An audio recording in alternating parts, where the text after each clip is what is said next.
Life happens everywhere. Like it never even happened, only happens here. The cleanup and restoration specialists at 1-800-SERVPRO and servpro.com.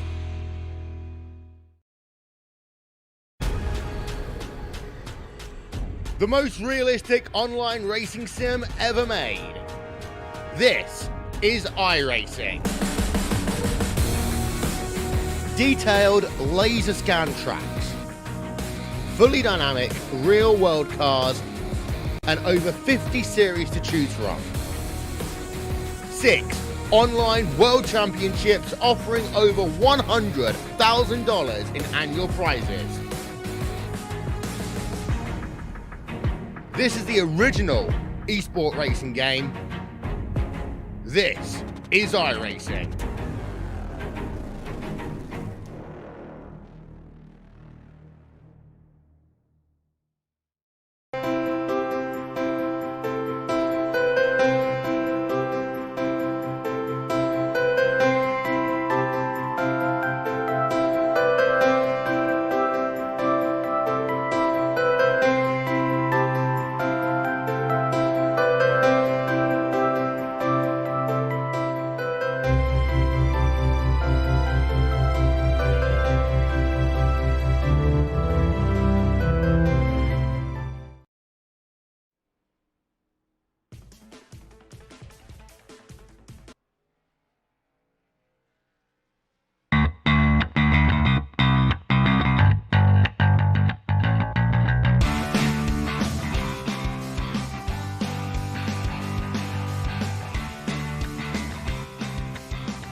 Hello everyone, welcome live to 3Y TV and tonight's broadcast of the Dirty Bird Sim Racing Tricky Triangle Twins from the virtual Pocono Mountains up near Pocono, Pennsylvania.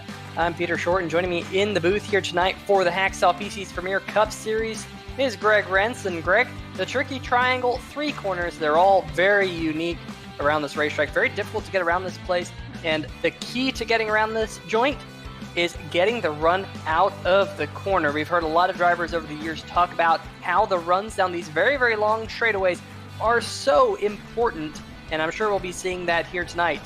What are your thoughts, Greg?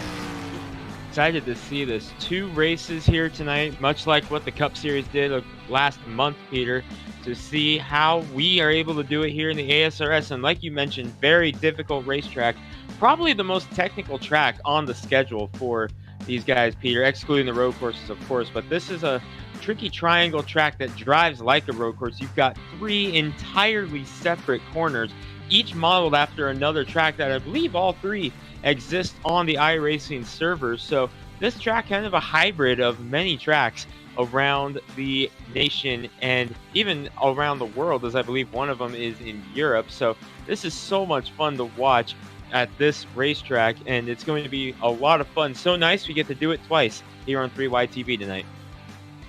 Yeah, absolutely. This is going to be a lot of fun. Tonight, race number 1, it's only 30 laps, and then race number 2 is 5 laps longer than race number 1. So it's going to be interesting to see how that 5 laps has an effect on the race. Will it differ one race to another? Will strategy change? I'm going to be interested to see that here tonight. These drivers do have one fresh set of Goodyear tires sitting on pit road in race number 1 and race number 2. So the tires that they start with in race number 1, well, they'll be able to come back down pit road and get a fresh set just once. And the same thing will happen in race number 2, which will be coming a little bit later on. And Greg, a little bit different qualifying procedures as well for race number 2. Yeah, a little bit different this week than what we're used to. This first race is going to be normal, as is, 10-minute session, 2 laps. The second race, only the top 20 or whoever finished on the lead lap from this race will be qualifying. The rest will be set by iRacing, but the top 20 or whoever finished on the lead lap in this race coming up, this first 30-lapper, they will be the ones that qualify in that second race. And it's going to be a shorter practice session also, as all the drivers will have already gotten the full race. So it's going to be definitely fun to watch how this little bit of a different procedure happens. Yeah, absolutely. It is going to be a lot of fun. And going back to the fact that there's 3 separate corners, well, I figured out the answer to this. Turn number 1 is modeled actually after Trenton Speedway, while turn 2 is based after the tunnel turns at Indianapolis.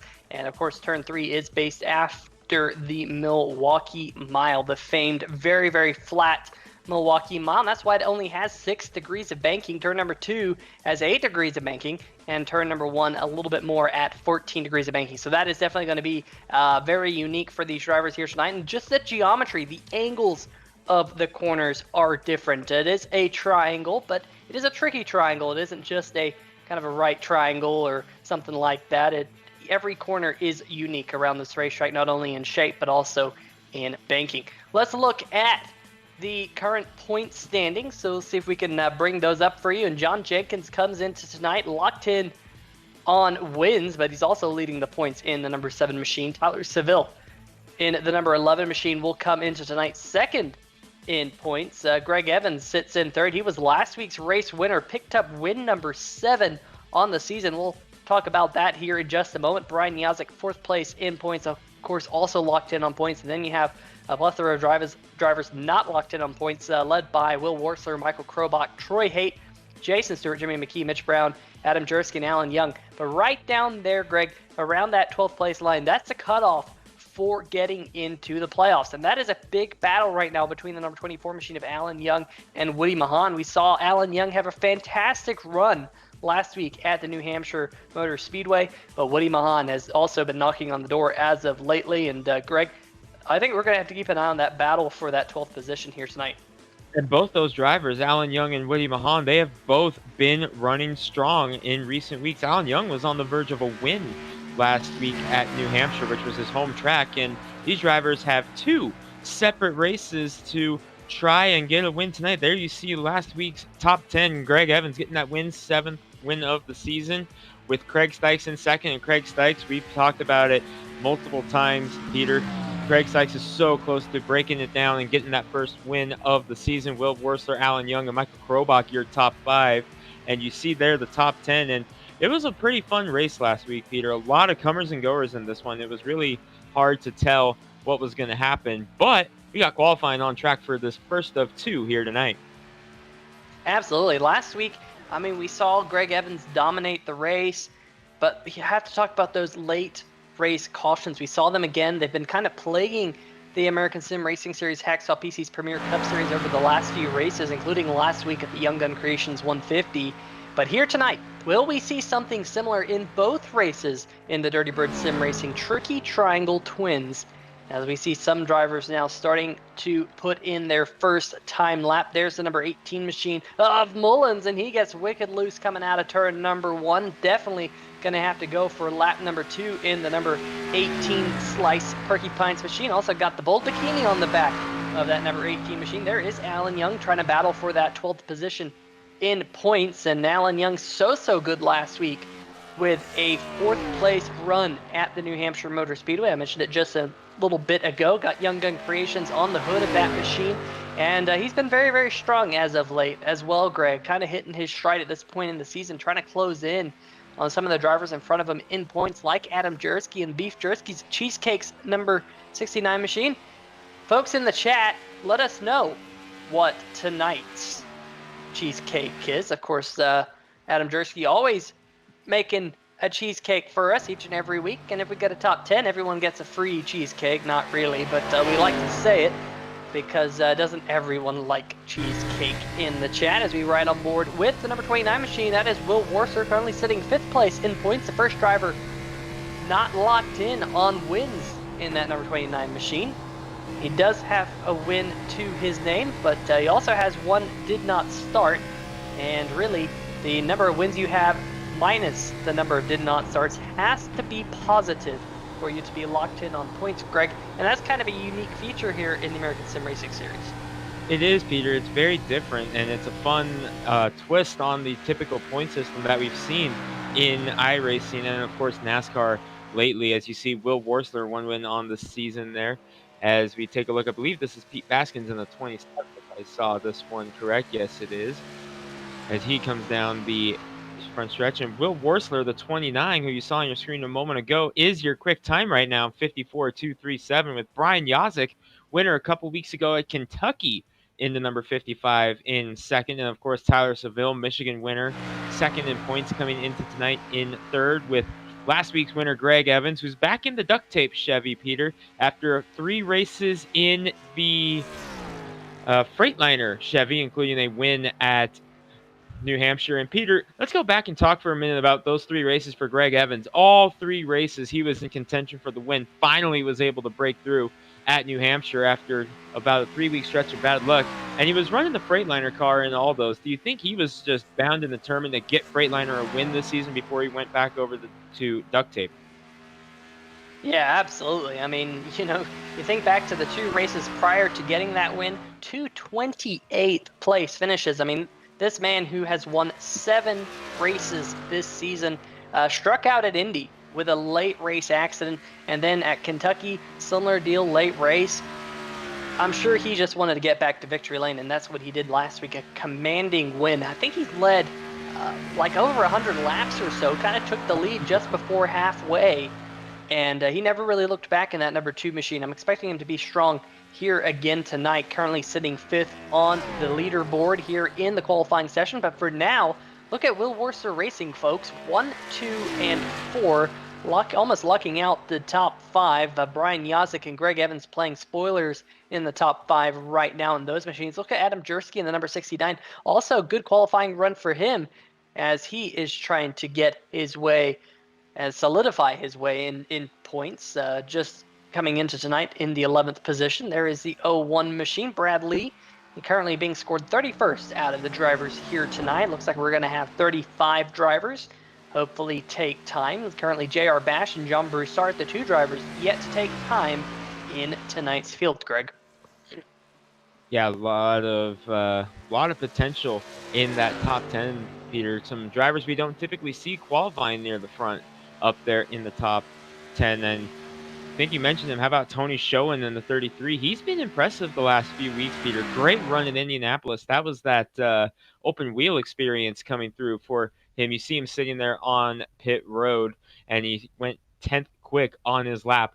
And this is a track, it's not similar shape-wise, but kind of drives a little bit like Indianapolis, especially the tunnel turn back there. Turn 2 is modeled exactly after a corner of Indianapolis. So Tony Schoen could really use that experience here. And this is another track that has a very rich history in open wheel as well. So perhaps experience there could come into play for Tony Schoen here as well. So he's a guy to keep an eye on in both these races tonight. A lot of drivers, after taking those first 2 laps, staying out there to try to get more practice. We're on board with Will Worsler right now, the 29. He was quick time. He's already gotten both laps right now. And he's just out there running a few more laps to make sure everything's good. Only J.R. Bash and John Broussard have yet to qualify. Broussard is sitting on pit road exit, waiting to go. J.R. Bash has not yet come up to the grid, but John Broussard is sitting there, perhaps waiting for the final few minutes to go. But he's going to have to go soon here, Peter. There we see Jason Stewart, who had a great run at Kentucky a couple of weeks ago, of course, racing in honor of his friend who is battling COVID-19 right now, changing the paint scheme up to represent that, and we are still wishing Jason's friend best wishes at his recovery as it continues on. Yeah, of course. I mean, that was almost a fantastic story a couple weeks back, coming home in the 2nd position in that number 1 machine. There he is up against the wall. Looks like he's had enough of putting in some practice laps. One thing I didn't see people doing, Greg, was practicing any pit stops under green, and I think that kind of lends itself to the question, will we see any green flag pit stops here tonight? I don't think we will. Based off of the number of laps and the distance of this race, I think they will have just enough fuel to make it without coming down pit road if this race was to go caution-free. Of course, there is the caution-free race bounty still hanging around. This is a shorter race, so they have a little bit better shot at getting that bounty this week. I think it's almost to $100, or might be at $100 this week, and that would be the top 10 finishers, each getting $10.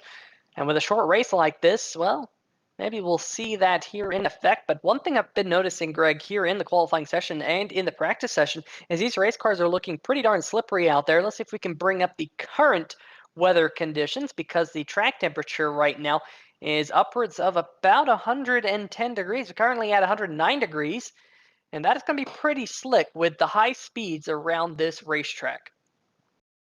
Yeah, definitely, Peter. The first point I want to get to is when you asked about pit stops. It's a tough call because the fuel run is about 40 to 42 laps at this track. Both races tonight, first is 30 lapper and 35. Of course, both are smaller than that fuel run, but it could be an interesting move, perhaps if you catch a late caution and maybe come in and take those tires. You have a set of tires down there ready.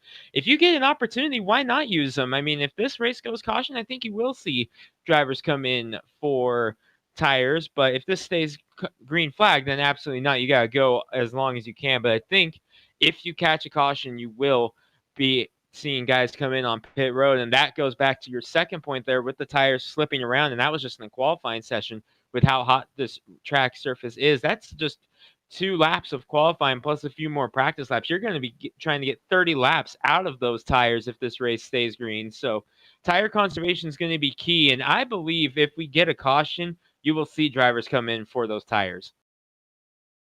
Absolutely, I completely agree. Want to give a huge shout out to the series sponsor, Hacksaw PCs. They actually put some merchandise on the line here tonight for the winners of these events, plus a random driver into tonight's field. The winner of race number 1 has the pick of 3 different options, one being a 1 terabyte Barracuda Seagate hard drive, another one being a RGB headphone stand and mouse bungee, and then the third option will be a $25 Amazon gift card. So really, first driver who wins tonight will have his pick of those 3 options, and the second winner tonight will have his pick of what's left, and then the last remaining item will go to a random driver into tonight's field. So great to see Hacksaw PCs jumping on board and kind of throwing out some cool prizes here tonight, Greg. Yeah, definitely. Hacksaw PC is such a great supporter of this series, and awesome to see them come out and be a great partner for this unique event tonight. But Peter, we got cars on the grid, so let's take them through the starting lineup of this first of 2 here in the Poconos tonight. Yeah, and starting on the pole will be the Sliced Porcupines number 29 machine of Will Worsler. Great qualifying run for him, as well as his teammate. Starting to his outside, 700ths of a second slower. That will be the number 18 Sliced Porcupines machine of Doug Mullins. Row number 2 on the inside will be the HPPsimulation.com machine of Brian Yazik. He got his first win a couple weeks back of the season here in the Hacksaw PC's Premier Cup Series. Will he get a win here tonight in the 30 Bird Sim Racing Tricky Triangle Twins? We'll have to wait and find out. Starting to his outside, one of the other Will Worsler racing machines, that's Tyler Seville with Slice on the hood and that bright green machine. Right behind him, another bright green machine. That is Greg Evans with duct tape on the hood of that number 2 machine. He'll be starting from the 5th position. Adam Jersky in the Beef Jersky's Cheesecake number 69 will be rolling off from the outside of row number 3, while Michael Krobach in the number 72 machine in the HPPsimulation.com race car, he'll be starting on the inside of row number 4 with the number 50 of Christopher Bouchard. He's got Lucas Oil Racing TV on the hood of that machine starting in 8th. Woody Mahan's got the Mahan Speed Laboratories Ford Mustang, and he'll be rolling off from the 9th position on the inside of row number 5. And to his outside, we mentioned him, he's got Star Building Systems on the hood. Tony Schoen has been fast over the last few weeks. What can he do here tonight, rolling off P10, Greg? Rolling off in the 11th position as they begin to roll off is John Jenkins, your points leader in the number 7, with AJ Digby, the guy who has been so impressive in his few starts in this series, starts 12th. Mark Cohn will roll off in lucky 13, and Craig Stykes, a driver who has really been searching for that first win of the season, work to do in this first one, Peter. He's starting 14th. Tim Knott will round out the top 15 with Sam Crow in the 16th position. Row number 9 will be made up of Jimmy McKee and Jason Stewart in the number 1. We know Stewart likes to gamble. Rounding out the top 20 will be Cody Spiker and Alan Young, the other driver right on the playoff bubble, Peter. Starting in the 21st position, James Lorello in the number 3 machine with Danny Rogers In the iRacing.com number 95, it was outside. Great to see Danny Rogers back in the field here tonight. Chris Hughes in the number 22 machine will be rolling off on the inside of row number 12 with Troy Haight in the P&N Water Filters number 28 machine right out there alongside him in 24th position. Chris Stouffer, Michael Whiting will make up row number 13, while the number 66 machine, Boswell's Country Roads Harley Davidson, number 66 rolls off 27th. John Van Varellis in 28th alongside him. Lee Staples, Mark Myers round out your top 30. And just to take you through the rest of your field, Brad Lee, Richard Stallings on row number 16, Pete Baskins and John Broussard row number 17, and J.R. Bash in the number 4 Center Shot Outfitters, machine is going to start shotgun on the field in 35th. But the pace truck lights have turned off, and we're about to get set to go green flag in race number 1 of the Dirty Bird Sim Racing Tricky Triangle Twins here at Pocono Raceway, the beautiful Pocono Mountains, and the green flag is already in the air. Very early to see that green flag wave, and it's a great start up the front for number 18 machine. Doug Mullins already poking his nose out front here, getting past his teammate Will Worcer as they go off into turn number 1. Greg, fantastic start for that number 18 machine, but can he hold on to it? So good to see Doug Mullins back in the field after missing a few weeks, but no, Will Worcester getting out. Caution already, Peter. Oh man, this is a big accident mid-pack. Quite a few drivers involved. Lee Staples in the number 26 machine is turned around, as well as the number 22 machine. Chris Hughes, the 44 Whiting is unfortunately already smoking. Troy Haight's all banged up. Let's see if we can see what happened. Ooh, looks like the number 19 machine, Cody Spiker, up ahead of those cars. Might have got, yeah, Lorello. I saw Lorello and the number 19 get into one another. Let's see if we can see what happened here. Lorello right behind Spiker here as they go off into the corner, and that's a little bit of a nudge. And breaking free right in the middle of the pack like that's never a good thing. 5 wide there for a brief moment before Van Varellis spun. That is a big accident here in the beginning of race number 1, and the caution-free race, well, just like that, not going to happen in this one. As we get another angle of this one, and Greg, good job by Cody Spiker to save that race car, but unfortunately a lot of other cars got involved. Yeah, Spiker did a great job keeping that thing pointed in the right direction, Peter. Fortunately, there was a bottleneck in the field. We go on board with Michael Whiting. We see what he saw. He was a little bit behind us, but was caught up. And there you see the contact between Spiker and Lorello, and almost gets through. And then, hello, here comes the 22 of Chris Hughes. Whiting, he had to think he was clear, and all of a sudden, here comes a black and orange 22 car right up in the way, and Troy Haight involved there as well. Tough break for several of those drivers, as there you see the number, or there you see the 22, the 44, and I believe that's the 78 of John Van Varellis, all on pit road right now, getting those repairs. Yeah, that is John Van Varellis with Stavros Pizza House on the hood of that number 78 machine. There you see the Brookside Equipment Sales number 44 of Michael Whiting. We often have Michael Whiting fans in the chat. Definitely not the way he wanted to start race number 1 of the Dirty Bird Sim Racing Tricky Triangle Twins. But the good news, Greg, is that there are twins. There's another race here tonight. We'll get to that after the conclusion of this one. So even if your car is beaten up here, lap 1, turn 1, you still have an opportunity to score full points in race number 2. Both of these races here tonight are paying full points, so not half points or anything like that. These are 2 separate races. They each have their own stay on the calendar.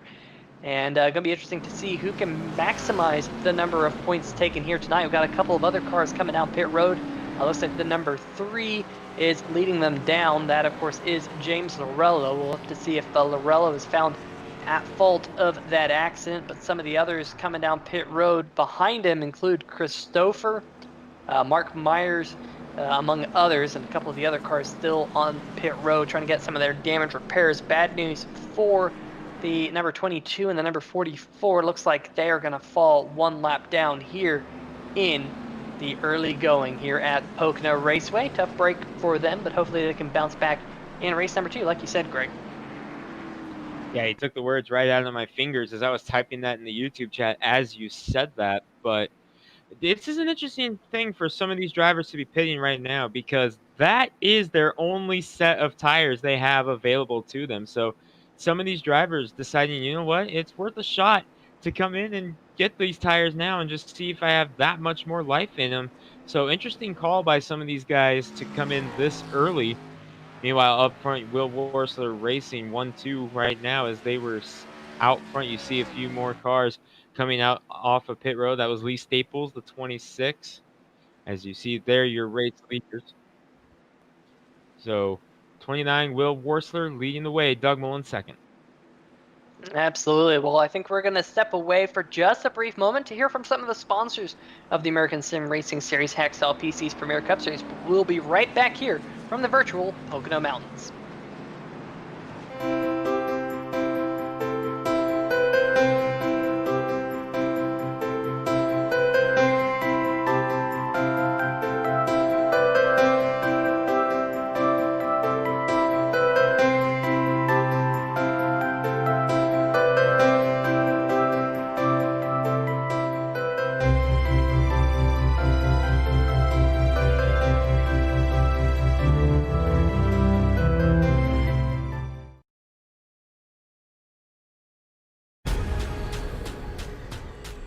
The most realistic online racing sim ever made. This is iRacing. Detailed laser scan tracks, fully dynamic real world cars, and over 50 series to choose from. 6 online world championships offering over $100,000 in annual prizes. This is the original esport racing game. This is iRacing.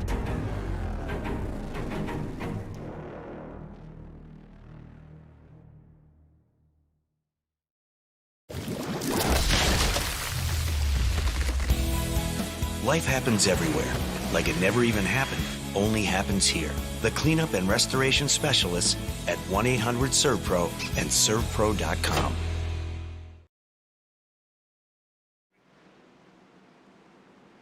All right, folks, welcome back to the virtual Pocono Mountains for tonight's 30 Bird Sim Racing Tricky Triangle Twins here in the American Sim Racing Series Hacksaw PC's Premier Cup Series.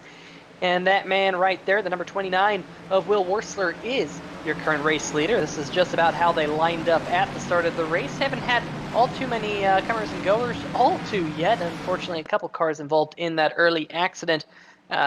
Going to be mired back in the pack. Hopefully they'll be able to make their way forward. But here comes the pace truck down pit road and the green flag in the flagman's hand, and he's whipping it all around. And that means we're back to racing, Greg. Back on their way. Better start out of Will Worsler in the 29 this time as he's able to get out and clear Doug Mullins. Mullins taking a peek to the outside, though, trying to maybe get a run on the outside of his teammate slash car owner who shuts the door. They go off into the first turn as they now shoot down the short stretch with Will Worsler leading the way. Doug Mullins, who's back in the series after a few weeks off, in second. And you see right there the field back behind him starting to get racy here early. Yeah, I do want to report that Chris Hughes in the number 22 machine has taken it to the garage. He will have to pull out the backup for race number 2. But boy, they're racy through the tunnel turn number 2, 3 wide now down the short chute into turn number 3. There's a lot of crazy action happening back here around the back of the package. Troy Hitt gets very close to the number 78 machine. These drivers scrambling for position here early in the going, but up at the front, pretty much single file all the way back there to about the 18th position or so. Jimmy McKee in the number 8 machine, as you see Brad Lee in the 01 down there on the inside of the racetrack. Skillicky's Auto Repair on that race car. Not quite sure if that is fresh damage or if that is damage from the first accident. I believe it was from the first accident I'm hearing. So the number 01 machine, excuse me, of Brad Lee, going to drop to the back and see how things play out in front of him. And Greg, we saw some crazy action. Not all too surprising with such a short race like this, but all these drivers got to think about that early accident in the back of their heads. You know, you don't want to cause another one here in the early running. No, especially this early in the running, Peter, to be on lap number 6 coming to start, lap number 7 now, off turn number 3, and to already be one caution in, and you're just now starting lap number 7. That's got to weigh in these drivers' minds. They do not want to have double the cautions in the first 10 laps here, because this will make for a long night. Because remember, there's still an entire second race coming up here not long after this, just 15 minutes of practice between the races, Peter. So it could be a very long night if these guys get too aggressive early on in this one. And it's only 30 laps, yes, but a long caution could really drag this race on. Absolutely, and you got to think about the fact that not only is this a short race, but there's also those prizes on the line put up by Hacksaw PCs. And you know, as a driver out there, man, some of those prizes are pretty cool, man. I gotta say, I looked at the headset holder, which is something I need to get for myself, and man, I really want that. So hopefully these drivers have that in the back of their heads, and they are gunning for not only the win and the points here tonight, but a little bit of a prize on the side. We see that's the Bouchard there, Christopher Bouchard in the number 50 machine, dropping to the inside of Adam Jersky in the number 69. And Jersky looks like he's going to lose a couple of positions here as the number 14 of AJ Digby there trying to get the position from the number 69 of Jersky coming down the back stretch right here. Got the number 7 of John Jenkins right in front of him. And Greg, we didn't see the John Jenkins performance I was expecting at New Hampshire. Kind of struggled there, but here tonight already inside the top 10. Yeah, nice recovery so far for your points leader and two-time winner this season, John Jenkins, in the number 7. Started 11th, currently being scored, I believe, in the 8th position as he was able to get around Adam Jersky this lap, going after Bouchard now in the number 50 for the 7th spot as they cross the strike, beginning lap number 9 right now. Here's Greg Evans in front of him taking a peek underneath Brian Yazik. This is for the 3rd and final spot on the podium.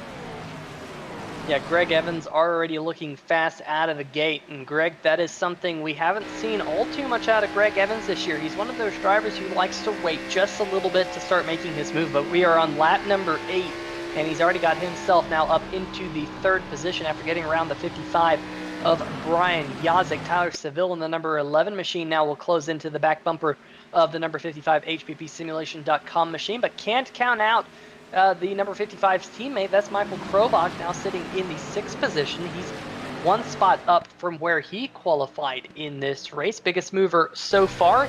Well, it's actually two drivers, Richard Stallings and John Broussard, plus 13 positions each, with Stallings running in 19th. And here comes Michael Krobach trying to look underneath the 11 of Seville as they go off into turn number 1.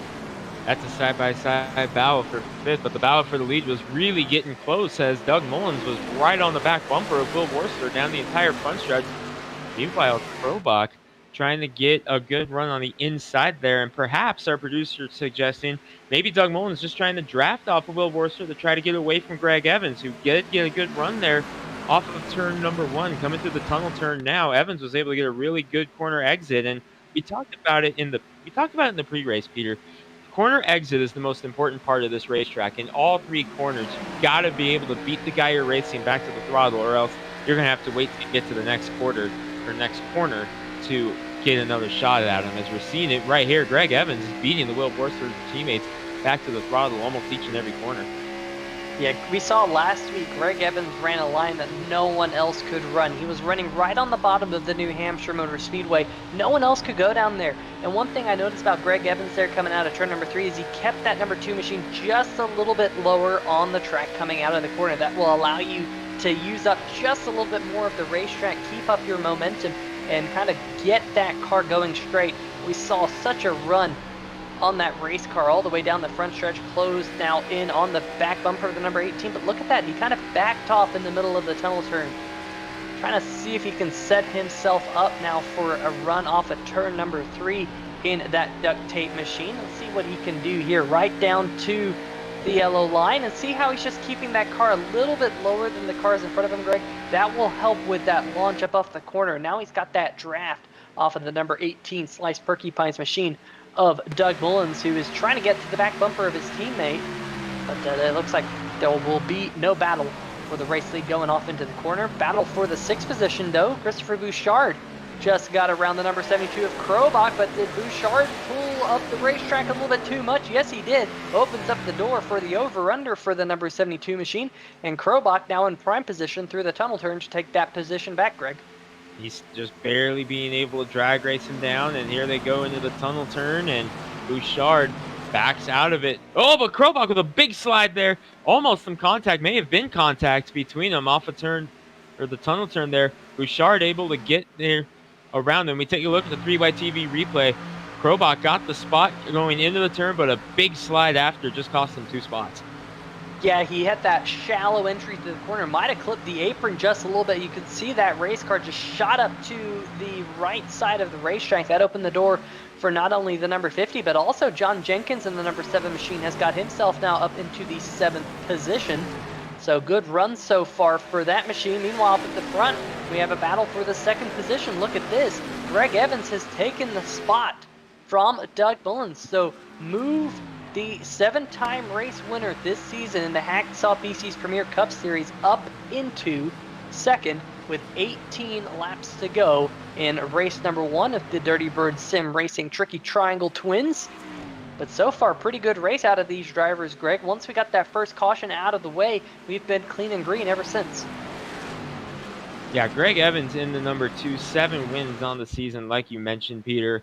And he's climbing the list, closing in on Jim Foose for all-time winningest driver in series history, and he's trying to knock on the door of Will Worsler in the number 29. And Will Worsler Racing has had so many good runs this year, Peter, but only 2 wins to their credit so far this season. One to Will Worsler early in the season, and then Tyler Seville grabbing a win a couple months ago at Michigan in the fuel mileage gamble that paid off. But they have all run very strong, the Will Worsler Racing teammates have. And the addition of AJ Digby has also helped out. Would you call AJ Digby the official 5th member of Will Worsler Racing, or would you consider him kind of like a satellite driver, kind of like what we saw back in the day? Hey, I'd say he's more of a satellite driver, but you can't also forget Craig Stykes in the number 57. He also got a win for Will Worsler Racing this year. So it's actually 3 wins. I did forget about Craig Stykes. Yeah, he got that win, I believe, back at Talladega in that number 57 machine. So, you know, Will Worsler Racing definitely been strong this year, but Greg Evans has been very, very strong. And speaking of that man right there, as we got a wreck in the back, the 24 machine goes around and the caution flag is out. And I believe Will Worsler was still the race leader. Alan Young there in the 24 went around up off of turn number 3. We'll have to see what happened right here. Doing battle with the number 41 machine to his outside, and possibly a little bit of neck code between those 2 race cars, and that's not what Alan Young was wanting. Tim Knott was the race car that was beside him, because remember, Alan Young trying to stay inside the top 12 in points, only 8 points ahead of Woody Mahan coming into tonight, and there's that contact, and good job by Alan Young to keep it off the inside fence there. Greg just goes for 360 and gets it pointed back going. Didn't lose all too many spots out of it either. Yeah, nice save by Alan Young. Another case of the netcode show here at the ASRS Hacksaw PC's Premier Series. We go on board, and there you see right there, some damage on the right front fenders there as well, after maybe catching the wall a little bit. So definitely an interesting one there, Peter. Now the big question is, we are now just a few laps away from the halfway distance, just 15 laps to go. Greg, halfway mark, they have 1 set of fresh tires for the remainder of this race. I expect to see most of these cars on pit road. Do you think anyone's going to gamble? You might. I'm more curious if anyone might try 2 tires here. It's only 15 laps to go. You've got 15 laps on the left sides. I'm wondering if someone around 10th or so, like a Craig Stykes and Adam Jersky, Woody Mahan, somewhere around there. I wonder if someone there might take a gamble and go 2 tires here. I don't know if anyone's going to stay out here at this point. This is about the time when I was talking about that if you catch a caution, you're going to want to pit. I'm curious if anyone's going to take a risk and see if they can get clean air and make it work for 2 tires for this going to be probably, 12 lap shootout to the finish. Yeah, we'll just have to wait and see when the Chevy Silverado pace truck dives down pit road here in tonight's 30 Bird Sim Racing Tricky Triangle Twin race number 1. We do have race number 2 lined up for you after this one, and who's coming down? Oh boy, Will Worsler late to come down pit road, but he's going to lead the herd down pit road. The number 29 machine leading the way over the number 2 of Greg Evans, and he's got his teammate the number 18 machine. Doug Mullins sitting right back there in third, and you see all of them coming down to the pit box. Now it's going to be paramount here, Greg, to get into your pit box nice and neatly. This is a big racetrack. They don't run a lot of brake here, so it's very difficult to get into pit road here, especially with the pit road speed upwards of about 55 miles an hour. Yeah, this is a track here that's notorious for pit road speeding penalties in the NASCAR Cup Series, and of course all 3 NASCAR series that race around here, because all 3 pay visits here. Oh, it does look like we may have seen a couple drivers. Oh, no, I don't think so. 2-car Greg Evans getting out to the lead. Thought I saw a couple 2-tire pit stops, but I was wrong on that one. But Greg Evans able to beat Will Borsler out, so move the 7-time winner up through the front. And look at the number 11 machine there on pit road, Tyler Seville, who comes into tonight's second place in points, still sitting in his pit box. There he is. Looks like some other drivers, including the number 84 machine. Very long pit stop for them. Not 100% sure why they're having such long pit stops, but Tyler Seville, Woody Mahan, and Troy Haight still sitting on pit road. Looks like Seville and Mahan, just as I said that, are started rolling, but Haight still sits in his pit box. But we're going to have 14 laps to go, and it looks like, as of right now, the 01 machine of Brad Lee is your race leader. He did not come down pit road, and that 01 machine right up there does have Skalicki's Auto Repair on the hood of that 01 machine. But Greg Evans, first car on fresh tires, won the race off pit road. He's in prime position to take home win number 8, and it could be win number 9 if he decides to do the double here tonight. But I'll tell you what, Greg, very interesting to see how this race is shaping up. Yeah, definitely. It's going to be a very fun finish here, and I love the way that these short races play out, Peter. This 30-lap distance reminds me of what I do every Saturday night at local short tracks. This is so much fun to watch it all go down, and just you only have 30 laps to really make a move here. So this reminds me a lot of my Saturday night short tracks, and you really got to go all out all the way for this one. There's no real tire saving in this one. It's go, go, go, try to get as much as you can. And one driver saying out Brad Lee, the 01 is going to be the control car on this restart. Yeah, the 01 did not come down pit road. Not 100% sure of whether or not he had already used his fresh set of tires in one of his earlier pit stops. That is a possibility for that 01 machine. It could be a bit rough if that is the case, but we'll just have to wait and find out. Maybe he's still saving a set of tires on pit road in case there is a late race caution. He could just be playing the late game here at Pocono Raceway. Of course, we have seen a couple of cautions late in the race in the past few events here in Hacksaw PC's Premier Cup Series and the American Sim Racing Series. So is that weighing in the back of the head of the 01 machine? We'll just have to wait and find out. But Greg, we're now just about maybe a third of a lap away from going back to green here, as we've gone through 2 of the 3 corners. What turn 4 is emblazoned on the turn number 3 wall here? Gotta love that slogan, Greg. Yeah, who doesn't love that one? What turn 4? That is Pocono summed up right there. I love how the track management group just embraced that identity over the years. Just, hey, no, we are the only 3-turn track NASCAR goes to. We got to embrace it, and I love how they did. But pace truck is off. Here we go. Let's see how Brad Lee does on the no tires. And answer, not too hot, as he may have even spun the tires a little bit there as Borsler able to get to his inside very quickly. Look at Doug Mullins giving a big shot to Greg Evans as the field fans out behind him. We may go 4 wide in the turn number 1 deep in the field here.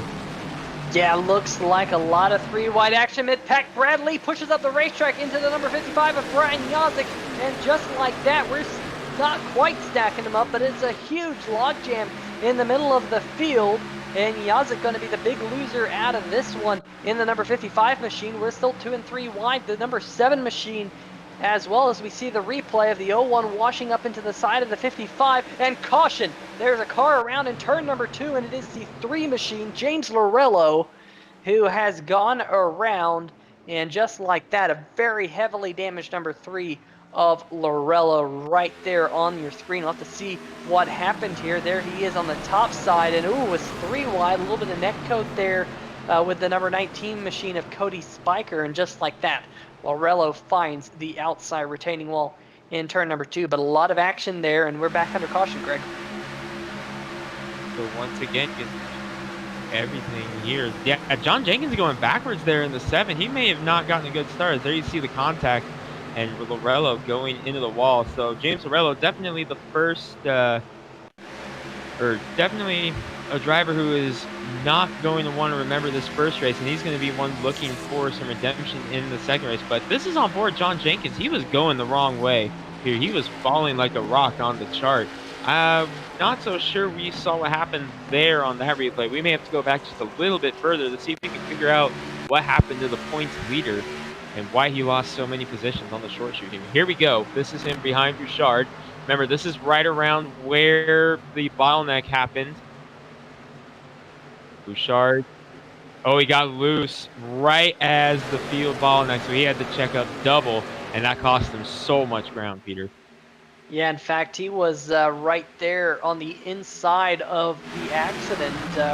Right there, they were 4 wide for a brief moment. I think he tried to roll out of it in that number 7 machine just a little bit, but the 19 of Spiker and the number 3 of Laurello were still 3 wide there. And the good news for him is he's right down there on the inside of the racetrack, away from the number 19 machine, as well as the number 3, who got into one another, and brings out another caution here tonight. But how about that? Up at the front, the number 18 machine of Doug Mullins is being shown as your race leader. So great job by Doug Mullins to get out past the number 2 machine of Greg Evans before the yellow flag did wave.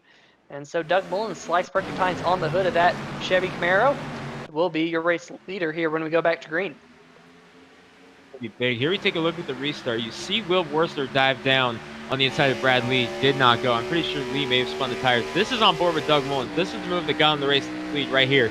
That move to the inside, getting there before he got in to the turn, able to drive by Greg Evans and then beat him into the throttle as Evans had to fall in behind. So Doug Mullins had a clear shot to make a move.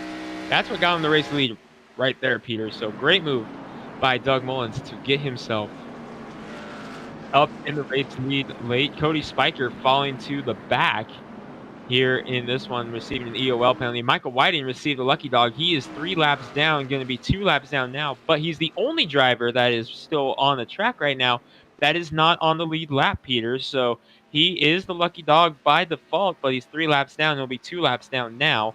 So he's going to need 2 more cautions to get himself back in there. But the good news for him, he's got another race coming up here in just a few moments. And I'm really surprised. Remember, we saw that number 44 Brookside Equipment Sales machine smoking after that lap 1 collision. I did not expect to see Michael Whiting back out there on the racetrack, but this man right there is fighting to get back on the lead lap if he gets 2 cautions here in the final 10 laps, which is plausible with the rate we've been seeing cautions late in the race over the past couple weeks here in the Hacksaw PC's Premier Cup Series. They definitely turn up the ante towards the end of the race. So Michael Whiting, folks, he's currently being scored 34th. The big question for the chat is, will we see Michael Whiting back on the lead lap before the end of this race? And if so, where's he going to finish in this one? Because, if things go his way, he could end up with a much better finish than where he is currently running out there on the racetrack. But the good news is, up at the front, the pace truck lights have turned off. We're going to get set to go back to green flag racing, but why don't we quickly get a quick commercial in, and we'll be right back for the green flag here at the Pocono Raceway.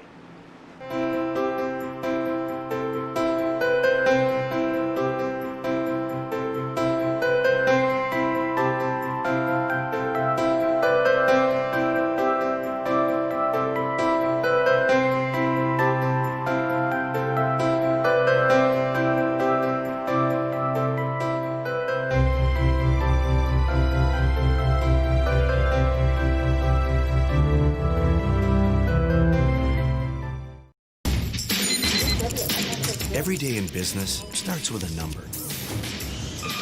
Output, productivity, efficiency, all measured in numbers, because data drives decisions.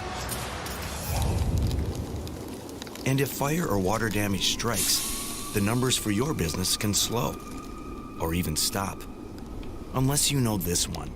1-800-SERVPRO. The #1 choice in commercial cleanup and restoration. All right, folks, welcome back to the virtual Pocono Mountains. Pocono Raceway for race number 1 of the Dirty Bird Sim Racing Tricky Triangle Twins in the Hacksaw PC's Premier Cup Series here for the American Sim Racing Series. And we're about to get set to go back to green flag action with just 8 more laps to go. The number 18 machine of Doug Mullins is your race leader and does have his teammate, number 29 machine, Will Worcer, right behind him.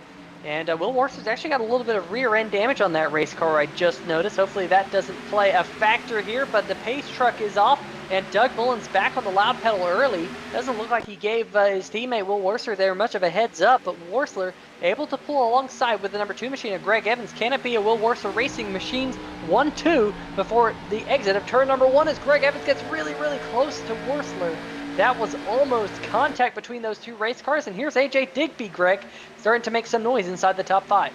Boy, AJ Digby been so impressive, Peter, since joining the series. Remember, we used to watch him in another series here on 3Y TV, and he was always a threat in that series, and that has transferred over here to the ASRS Hacksaw PC's Premier Series, because here he is, top 5 at Pocono right now. Caution is out again. Michael Whiting going to be only 1 lap down now, as we see drama in the back. Jason Stewart is up there. Who else is that? Is that Pete Baskins? No, I believe that might be Tim Knott. Taking a look at the 3Y TV replay. Oh man, there was a little bit of contact there, and the number 5 machine, Sam Crow, and oh, look at Danny Rogers getting involved. This was a pretty big accident here, Greg, coming out of the tunnel turn. Looks like Troy Haight might have got a piece of it. Cody Spiker got a good chunk of it in the number 19 machine. Now he is smoking. Here we go, on board. I'm not quite sure who we're on board with. This might be the number 1 of Jason Stewart. It is, and you can see he went on a little bit of a ride in that race car here tonight. Of course, he wanted to put on a good show in race number 1 for the Dirty Bird Sim Racing team. And you can see, man, he was like a ping pong ball out there, Greg, just getting hit left and right. Yeah, definitely. When you come to the Poconos, pinball is not the game that you want to be playing. You want to be playing Let's Go Racing. And wow, look at the hang time there on the 1 of Jason Stewart. Did Ed Bray actually go underneath this car, or was Ed a little bit further down? That was unbelievable camera work. Big thank you to our friends at Sim TV for these amazing camera packages. I believe this may be on board with Ed Bray in the 66. We'll get a good look at this. Here's Lorello on the inside. Keep your eyes up in front of you, because it's going to start breaking out right there. And watch for the 1 car. Oh no, this is on board with someone else. That was the 4 of JR Bash. So we'll see if we can get an on board with the 66 of Ed Bray, perhaps. Here we see another look at the incident. Jason Stewart. The contact there was Sam Crow. Wow, that is unbelievable. Yeah, our producer's saying we're going to go on board the 66 right here, because I'm curious if he actually went underneath that car. We'll go on with the gyro cam, Peter.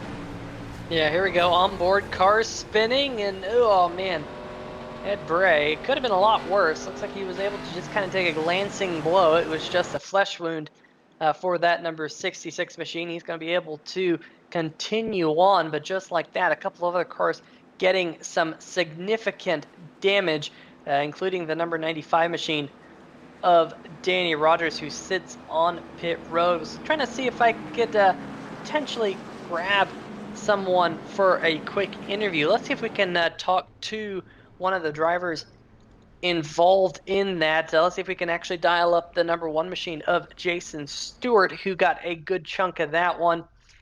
Jason Stewart, Peter Short in the 3Y TV booth. You got a copy? Yeah, I got you. Well, man, definitely not the way you wanted to end race number 1 with a lot of significant damage on that race car. Good news is you got race number 2 coming up, and you do have, it is the Dirty Bird Sim Racing Tricky Triangle Twins, so, you know, you got your team rooting you on for this race. Definitely tell us about what just happened right there. Yeah, watching it right now. Yeah, maybe I did slide up a little bit, but I wasn't given much room, so I'll be taking that one. Well, you know, definitely things have been ramping up here as of late at the late race here in the Hacksaw PC's Premier Cup Series. Tell us a little bit about how things do turn up there at the end of the race, especially with the way that these cautions kind of breeding cautions. Yeah, they just bring out cautions. It's so crazy here and so hard to get position. Everybody's just going for it, so it's not a lot of fun. I always seem to get screwed here at late race. Run good and not finish good. Well, hopefully you can have a better race number 2 here in just a little bit here on 3 Wide TV. Hopefully we'll see you then, Jason. All right, we'll try better the second race. Put on a performance, hopefully. All right, good luck in race number 2. Well, that was the number 1 machine of Jason Stewart. He is getting back out there on the racetrack. Looks like he will fall 1 lap down in that race car. I'm sure they were getting that damage repaired on that race car, and they finally let him go, but not before he falls victim to the pace car passing him. There's the number 44 machine. Michael Whiting now just 1 lap down. Just trying to see if anyone in the chat answered my question as to whether or not they would end up back on the lead lap. Meanwhile, the 01 machine, what happened to him? And that is 100% a wheel failure of some sort there, Greg. Yeah, I was going to say that has to be a wheel disconnect, or maybe it's happened to me, Peter. Has this ever happened to you where your wheel all of a sudden just comes loose off of your desk and you're just driving and all of a sudden, pop, there goes your wheel, kind of like what happened to Dale Jr. in the Cup Series a few years ago? It has happened. It's been quite a while since it last happened. I crank my wheel down onto my table quite significantly. I do race with the Logitech G27 wheel, and I plan to upgrade at some point in the future, but as of right now, that thing just clamps down to the good old trusty table, and I'll tell you what, if you don't clamp it down too tight, yeah, it's going to come off. And just like what you said there, Greg, it can definitely put you in a bad situation very quickly. But you see the 01 machine, he's back running, so hopefully that is good news for the Skalicki's Auto Repair machine. But they did add a lap to the caution flag, so we will only have 3 laps to go when we go back green here, Greg, and that's definitely going to put the race in the hands of the Will Worcester Racing machines.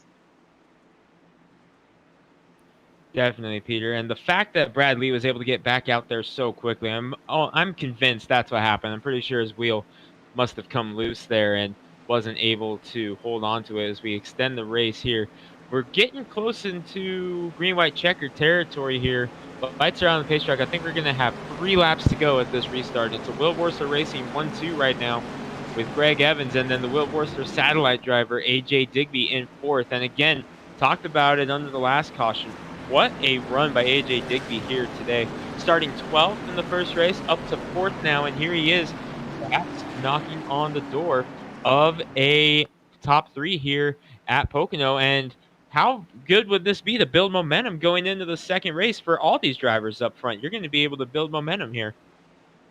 And remember, only the top 20 from race number 1 will be allowed to qualify in race number 2. The remainder of the field will then be set by their I rating, which is a scoring system that iRacing uses to determine your skill level. So it'll be interesting to see. Currently sitting in the 20th position is Christopher in the number 13 machine. The only caveat is you also have to be on the lead lap in the race, but we currently do have 29 race cars on the lead lap. Michael Whiting in the 44, first car 1 lap down. Will he get back to the lead lap after being many, many laps down in a smoking race car? We'll have to wait and find out, because the pace truck is about to head down pit road here, Greg. And here we go. Is this the last restart of race number 1 here at Pocono, and the second 35 lap main event coming up here at the conclusion of this race? But it is on, and it's a battle of teammates, Doug Mullins and Will Worcester. And I think Doug Mullins wants this first win of the season in his return, because he was taken off as soon as the pace truck was gone, Peter. And look at the number 2 machine, Greg Evans. He's trying to put the pressure on the number 29 machine to take that position right back. Remember, it was a reverse under the last restart with the 29 on the inside of the number 2. But just like that, Greg Evans going to take second position. Can he get win number 8 here in the first of the 2 Tricky Triangle Twins? We'll have to find out here in just a little bit. Here we go, on board with AJ Digby. He's going to hold on to the 5th position. Christopher Bouchard got up into 4th in the number 50. but Bouchard just clipped the apron a little bit. We have a big wreck in turn number 2, and one car has gone around. It is the number 66 of Ed Bray, as well as Mark Meyer there in the 04 machine. And Mark Meyer's getting that machine pointed in the right direction. Let's see if we can see what happened here, Greg. Taking a look on the 3-wide TV replay, you see right there, pan out 3-wide, just some contact there. And more contact between Bray and Van Varellis. And that was going off into turn 2. That's the turn that's modeled after Indianapolis. And you see him just hit, you saw Bray shoot up the wall. We go on board here. This is Myers. They shoot off into the tunnel turn. You see it break out in front of him and just barely clips, and Tyler Seville getting caught. Wow. That was a hard hit for Myers there to the inside wall. Yeah, tough break for that number 04 machine. Here we go on board with the 66 of Ed Bray. And I just heard something that happened live. We'll get to that here in just a quick second. But Ed Bray, just like that, up into the outside wall, not really giving each other any room at this point in the race. There were 3 wide going into the tunnel turn. That doesn't work. We've seen it a couple times here tonight. That 3 wide there in turn number 2 doesn't really pay off for the drivers, especially at this point in the race when they're not giving each other any room. What I heard happen out in the racetrack was the 04 machine of Mark Myers. His engine unfortunately grenaded on entry into turn number 1, and you don't see any numbers on the dash because that engine no longer running. He will have to whip out the backup engine for race number 2 here in the Dirty Bird Sim Racing Tricky Triangle Twins. And one thing I'm noticing here, Greg, the number 44, Michael Whiting, I just believe he will be the lucky dog here. We'll have to see whether or not that's true or not. So far, he hasn't been waved around the field, but Michael Whiting is currently being scored the first car 1 lap down in the 44 Brookside Equipment Sales machine. Brookside Equipment Sales located in Phillipston, Massachusetts. And so far, not being shown that wave around, so it is possible that he had received some type of incident point or might have clipped the outside retaining wall. We'll wait and see. Nope, there he goes. Finally looks like he is being shown the wave around, so that took a little bit of a long time for him to finally get that, but he'll be back on the lead lap, folks. So he makes it back on the lead lap. Now the question is, how far can he go?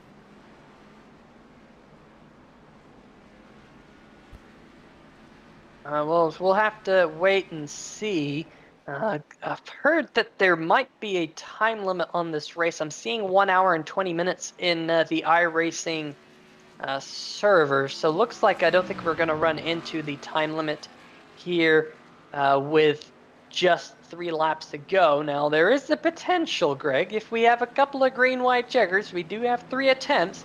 We will have the first attempt here shortly at the green-white checker. And it looks like the number 18 machine will lead us back to green. And now the second place battle between the number 2 of Evans and the 29 of Will Worsler. Greg, we've seen that the car in the 3rd position on the restart has that advantage of seeing when the car in front gets to go. We'll have to see if that holds true again. We'll see. He did a really good job on that restart there, Peter, going right as the pace truck ducked off. He wants this race win, so no doubt he's going to be giving it a shot here for this first win of the season and 4th win of the year for Will Worsler Racing.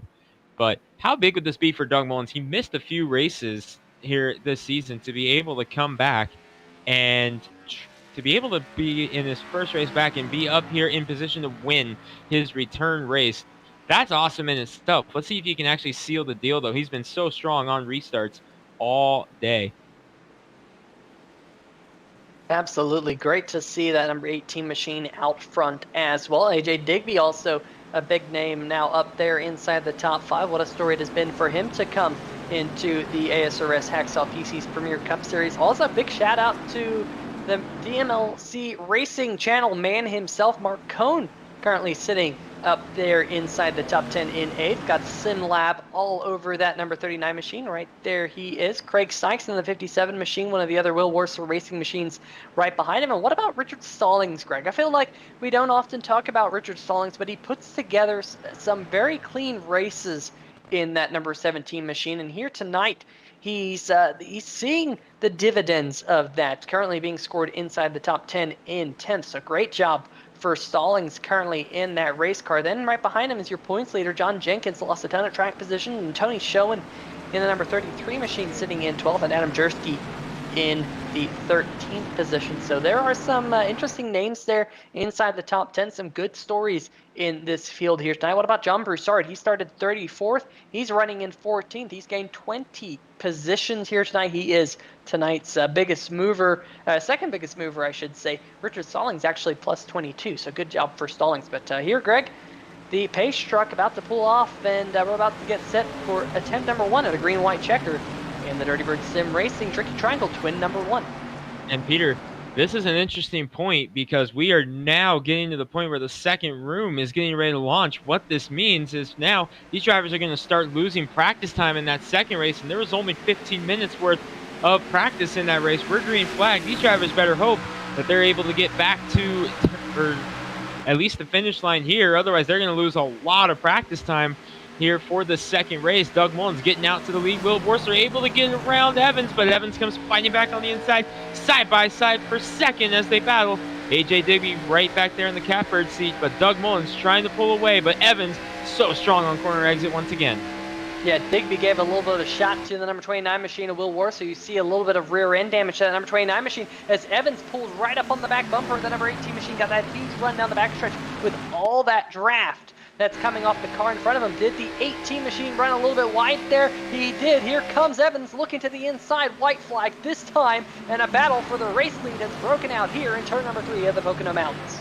All about who gets back to the throttle first here as they come down the front stretch. White flag, 1 lap to go.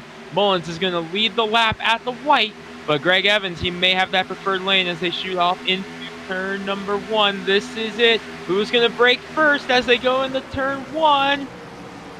Wow, great job by both those drivers here, but Evans is going to clear him down the backstretch, but now it's a drag race to see if Mullins can get back. Now Mullins has to use as much draft as possible. Look at Evans breaking that draft halfway down the back stretch. There's some good battles back behind them, but we're all focused on this battle for the race lead. Going into the tunnel turn, it is the number 2 machine, Greg Evans, duct tape on the hood. So far, looking forward to win number 8, possibly, if he can get through turn number 3 nice and cleanly. Got the number 18 machine all over its back bumper. When will they get back to the throttle?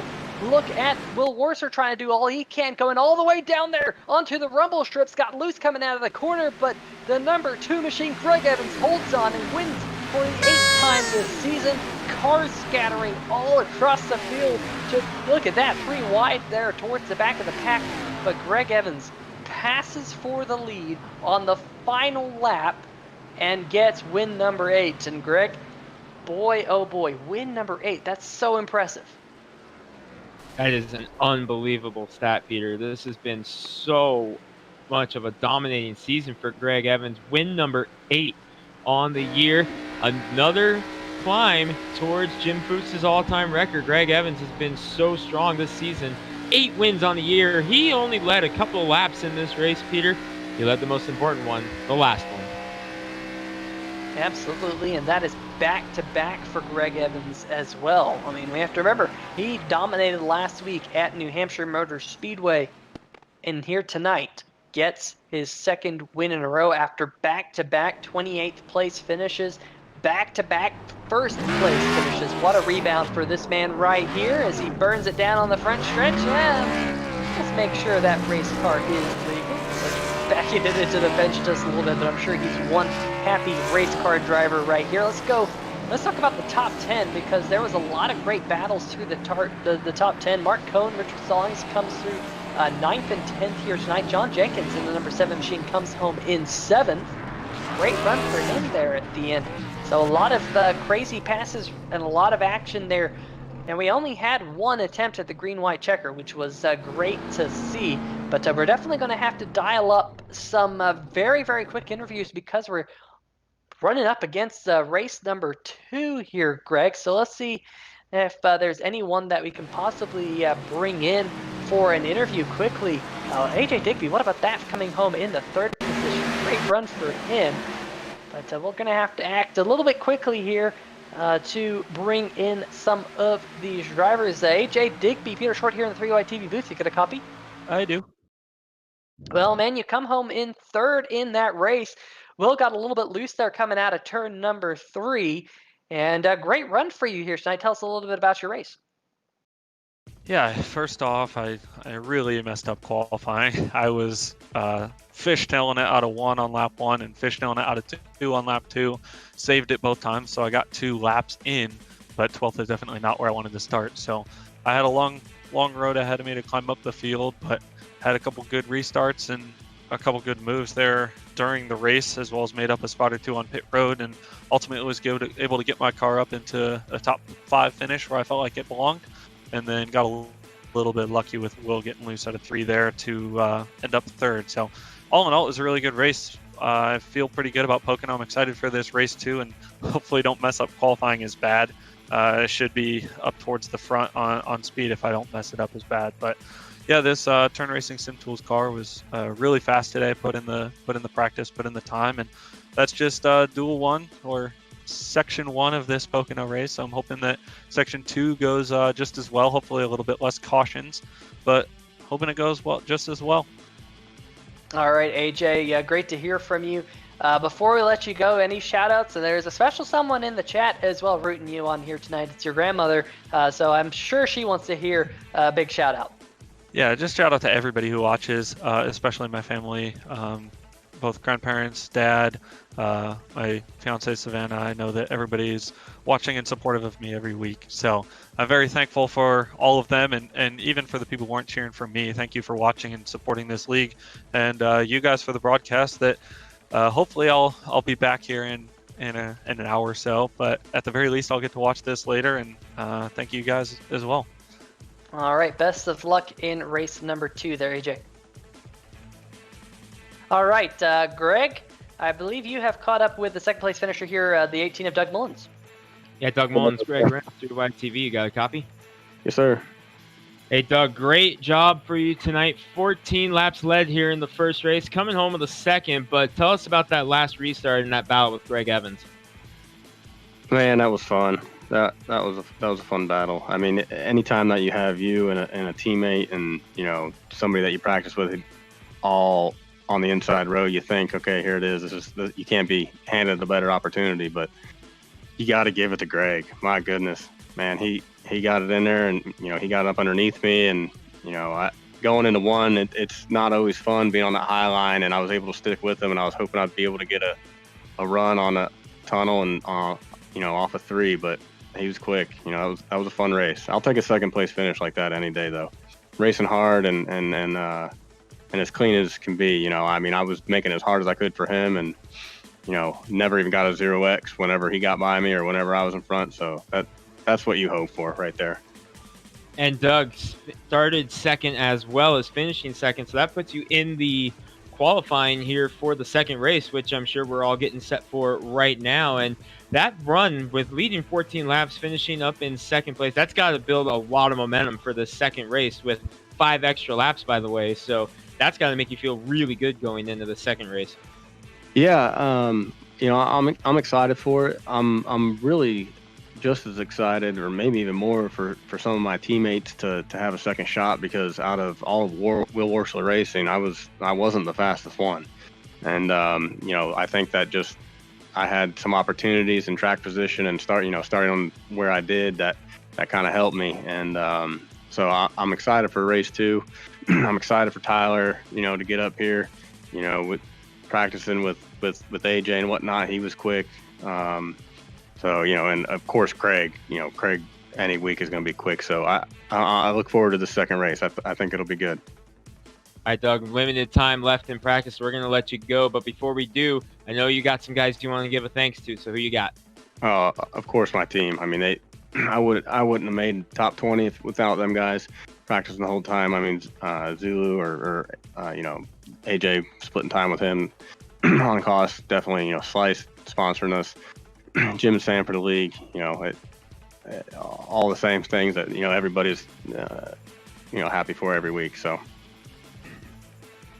All right, that's second place, Doug Mullins, with a chance to make it one spot better here coming up in just a few minutes. We'll hopefully see you back here in a little bit, Doug. Appreciate it, guys. And I believe Peter Short has made it down the victory lane for a quick word with Greg Evans before he gets back out there for race number 2. Yeah, I have made it down into the virtual victory lane here in the virtual Pocono Mountains at Pocono Raceway. Greg Evans going back-to-back here in the Hacksaw PC's Premier Cup Series, winning race number 1 of the 30 Bird Sim Racing Tricky Triangle Twins. And Greg, you made a late pass for the race lead. Got to be feeling good after some 2 back-to-back 28th place finishes and now back-to-back wins. Yeah, absolutely, man. That was just a really good race. Me and Doug, I had to thank Doug after the race for racing McLean. But yeah, I mean, I didn't think we were going to be able to get up there, especially with Will and Doug and AJ right there together, but we was able to get a really good restart and stay to the outside of Will coming off 1 and got a run and was able to finally make a move on Doug going into 3. So just a lot of good luck there and a lot of good clean racing. So what can you take that you learned from race number 1 that you can apply to race number 2 to possibly go back-to-back here tonight? Qualify better. I would rather start up front and be able to stay up there instead of having to fight my way through. So we're going to work on that right now in the next practice session. Maybe try just a few things different to loosen the car up and then see what we got. All right, well, the practice session is continuing for race number 2, and qualifying here comes up shortly. So, Greg, before we let you go, any shout-outs? I think Duct Tape, Sure Tape, T-Rex Tape, all my guys at Steel Horse, my teammates here, Sam Crow and John Van Varellis, Freightliner, Detroit Diesel Engines, iRace iFlag, and Carolina SimWorks. Well, that is Greg Evans, winner for the 8th time this season, and possibly we'll pick up win number 9 here in just a little bit. Best of luck at race number 2, Greg. Thank you, guys.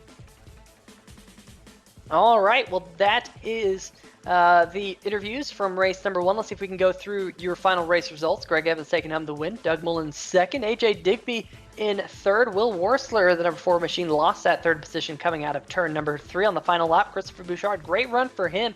Michael Krobot coming in 6th. John Jenkins 7th in the number 7 machine. Brian Yazik in 8th. Mark Cohn in 9th. And Richard Stallings rounding out your top 10, Greg.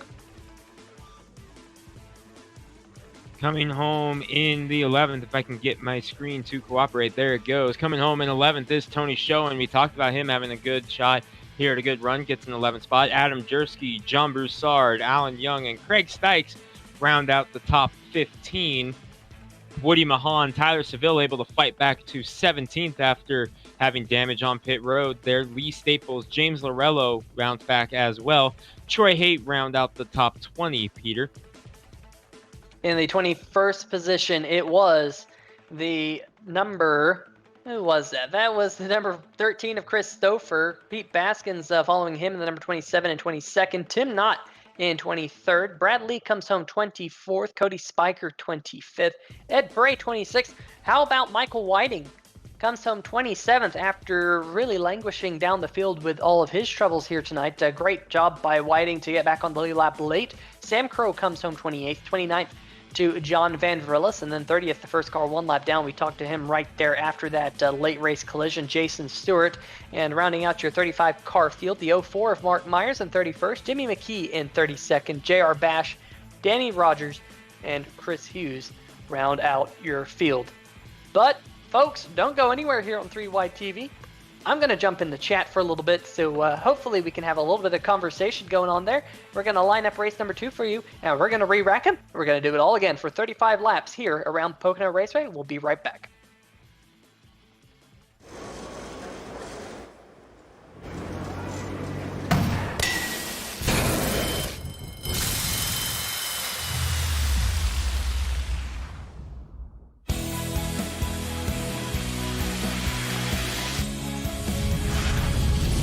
Life happens everywhere.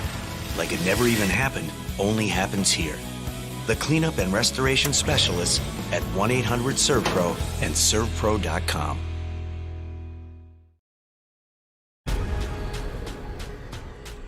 The most realistic online racing sim ever made. This is iRacing. Detailed laser scan tracks, fully dynamic real-world cars, and over 50 series to choose from.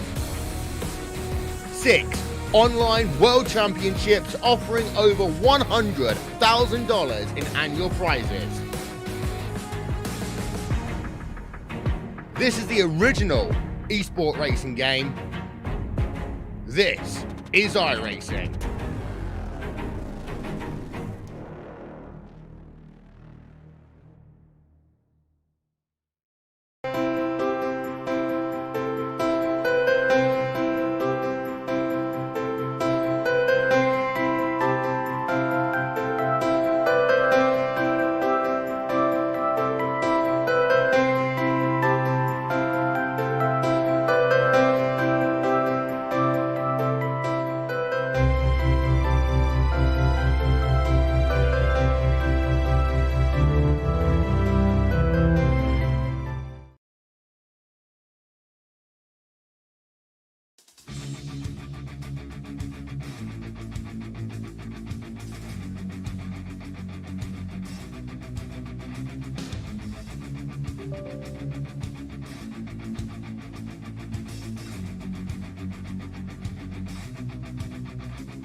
Hello everyone, welcome live to 3YTV. Oh wait, I say that at the beginning of the race. This is race 2 of tonight's 30 Bird Sim Racing Tricky Triangle Twins.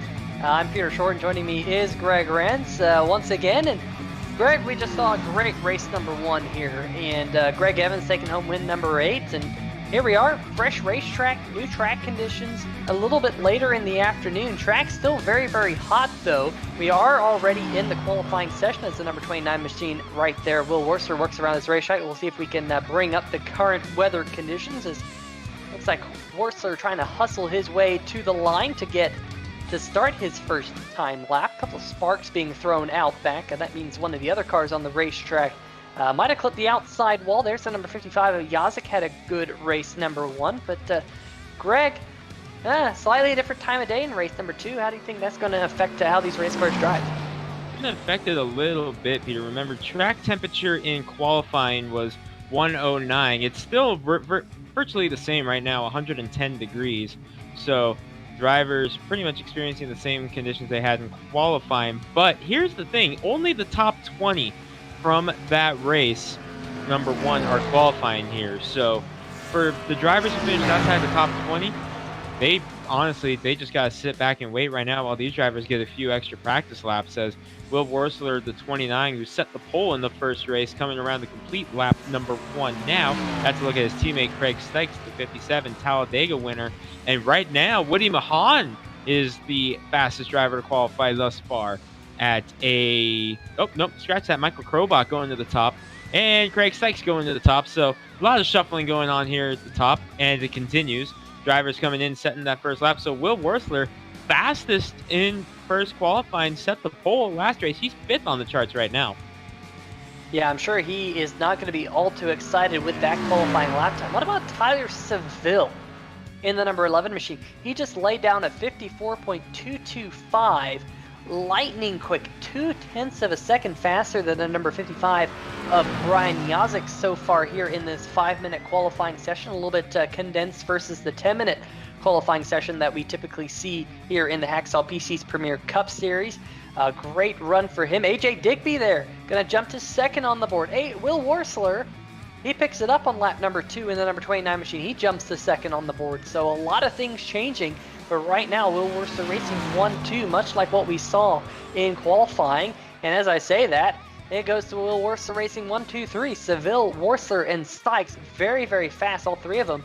But it's interesting to see here, Greg. A lot of these drivers picking it up on lap number 2. Here is race number 1 winner, Greg Evans, coming out of turn number 3. Greg Evans qualified very strong for Greg Evans standards in race number 1. See where he falls in line for this one, as I believe he just now began his qualifying run. So he is actually, no, this is lap number 2. He must have caught the wall on lap number 1, because he did not get a lap on time in that first lap, Peter. So Greg Evans may have scraped the wall there, so he's only going to have one shot here, and this could very much affect him. He is the last driver that needs to take time here in this qualifying session, as 19 cars have gone. Tyler Seville trying to get a Will Worsler Racing sweep of the poles here this evening, but Greg Evans coming through turn number 3 right now. He will be the final car to take time in this session, and this is it. Will it be Evans or Seville? Will Worsler Racing 1, 2, 3, 4. Can Evans break it? No, he goes 8th to match the win total on the year. So Will Worsler Racing 1, 2, 3, 4 right now, with the satellite driver AJ Digby thrown in there as well. Yeah, and Doug Mullins in the 6th position as well. So Will Worsler Racing and Company, with AJ Digby kind of being a satellite driver for them, almost locking out the top 5 positions here in qualifying for race number 2 of the Dirty Bird Sim Racing Tricky Triangle Wins. Now, one thing I was going to ask Greg Evans, we got a little bit pressed for time there, was what prize was he going to take out of the prizes offered by Hacksaw PCs? Going back to the 3 prizes that were on hand tonight, there was a Seagate Barracuda hard drive. That was one of the options. That was a 1 terabyte hard drive. There was also a headset holder, which was RGB, with also a little bit of functionality for the mouse, holding the mouse and stuff. And then, of course, there was a $25 Amazon gift card, all on the line for winner of race number 1, winner of race number 2, and one random driver who runs this race here tonight. But Greg, the 5-minute qualifying session has run down, so why don't you take us through the starting lineup for race number 2 of the Dirty Bird Sim Racing Tricky Triangle Twins? Yeah, starting on the pole will be Michigan winner Tyler Seville in the number 11. To his outside, the satellite teammate AJ Digby got a podium in race number 1. Or no, not a podium. He finished just. Yeah, he did get a podium in race number 1. He got around Will Worsler at the end there. AJ Digby going to start 2nd. Will Worsler starting 3rd in this one, with his teammate Craig Sykes in 4th. Christopher Bouchard up in the top 5 here for this one, with Doug Mullins, who led 14 laps in race number 1 to finish 2nd, coming off in 6th here. Woody Mahan in the 84 starts 7th. Race 1 winner Greg Evans rolls off 8th, with Brian Yazik and Adam Jersky going to give it another shot in the cheesecake. He rolls off 10th. Michael Krobach in the number 72 machine will roll off from the inside of row number 6, with the number 33 of Tony Schoen to his outside. Mark Cohn in the number 39 machine will roll off in 13th, and the number 28 machine of Troy Hay will start alongside him on row number 7. Row number 8 is made up of the number 3 of James Lorello on the inside, and Chris Stouffer will roll off in 16th. Alan Young in the number 24 machine will roll off from 17th, and your points leader John Jenkins alongside him all the way down in 18th. He picked up quite a few positions in the last race. We'll have to see if Jenkins can do the same here in race number 2. John Broussard in the number 53 and Richard Stallings round out your top 20, Greg. rolling off in the 21st. Remember, these drivers from here on did not get to qualify in this one, and it was Lee Staples who was set by iRacing for 21st position. Jimmy McKee, Tim Knott, Jason Stewart, Mark Myers, your top 25. Cody Spiker, Van Varellis, Chris Hughes, Pete Baskins, Michael Whiting, your top 30. 34 drivers in the field, rounded out by J.R. Bash, Brad Lee, Sam Crow, and Ed Bray. Peter? Yeah, so race number 2, we're going to re-rack and do it all again. 35 laps in race number 2 versus 30 laps that we saw in race number 1. What will the additional 12.5 miles present in race number 2? We saw quite a few cautions in race number 1. Will they be able to kind of tone it down a little bit and avoid all the caution laps we do see here at Pocono with the 2.5 mile racetrack? The caution laps do tend to be fairly lengthy, and drivers, if I know one thing about them, they don't like driving around these racetracks at 70 miles an hour. They prefer going 190 off into turn number 1 when they can. So we'll see if they get that in the back of their heads. It is a slightly longer race. That could play a part here too in their logic and their thinking. Also, the possibility of possibly not being able to go the distance on fuel. I think it's going to be a little bit close. I think by my math, they should be good without having to come down pit road if this race stays green, but you never know. Could fuel mileage be a question in race number 2? I've won a race here at Pocono based off of fuel mileage. I ran out coming out of turn number 3, won the race. It was a lot of fun. It does happen here. This is a racetrack where fuel mileage can be a thing. We'll have to wait and see, but the green flag is in the air for race number 2 of the Dirty Bird Sim Racing Tricky Triangle Twin races here in the Hacksaw PC's Premier Cup Series, and it was a good start up at the front by AJ Digby in the number 14 machine, but we're 3 wide. There's Bouchard in the number 50 to the inside, and he's going to put the number 29 machine right in the middle. They get close. There's almost contact between the 14 of Digby and the 29 of Worthler. Good job by Worthler there to back out of it. And look at the run out of the corner that AJ Digby got. He's going to shoot to the race lead up at the front. What happened there? Digby, we thought he was going up into the wall, and he gets a great jump as there's problems in the back of the field, but we stay green for the time being. Problems in the back of the field. Oh, Tyler Seville may have just got the wall, and Bouchard had to check up as well. Taking a look at something on the 3Y TV replay. This may have been, or no, this is live. We go back now on the replay. Take a look at it. Oh, no, it got word no incident. But AJ Digby out to a big lead now here in the opening stage. He is up 9/10 of a second over Tyler Seville. Yeah, huge lead for the number 14 machine of AJ Digby at this point in the race. Tyler Seville still holding on to the 2nd position. Bouchard, he shot all the way from 5th up to 3rd with that 3-wide move there going off into turn number 1. He wasn't having anything of this wait around and see how it all plays out. He was just trying to go for it, and here he goes, just peeking under the number 11 of Seville on entry into turn number 2, just kind of showing his nose on that race car. Good job by Bouchard here in the early running. Had a great run and good finish in race number 1 of these 2 twins. And look at Craig Stykes in the number 57 machine. He's sitting around there up inside the top 5 and can't count out. Oh, was that Mullins? Mullins clipped the outside retaining wall coming out of turn number 3, and you can see the field just fan out behind him. That's a tough one there for Doug Mullins in the 18. Led 14 laps in race number 1, and now heavy damage on the number 18. And you see right there how aero sensitive these cars are. That's going to be costly for him, as now he has to wheel that thing around for 32 more laps. No fast repairs in this series, Peter, and only 1 change of tires available to him. So Doug Mullins, such a good run in the first race. This one just got a whole lot more difficult. Up at the front, AJ Digby has the lead. The battle right now between Will Worcester and Christopher Bouchard. Bouchard was 3rd last time at the line. He's actually slid back into the 5th position. Craig Stykes now up into 3rd. The number 57 got around the 50.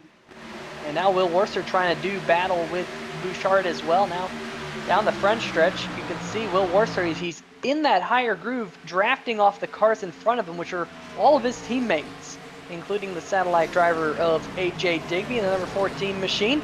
And it does look like the number 29 machine, he was able to hold on to that spot. Bouchard had to check up to avoid contact, and you saw that checkup then led to an accordion effect with Mahan having to check up. Same thing with race 1 winner, the number 2 of Greg Evans.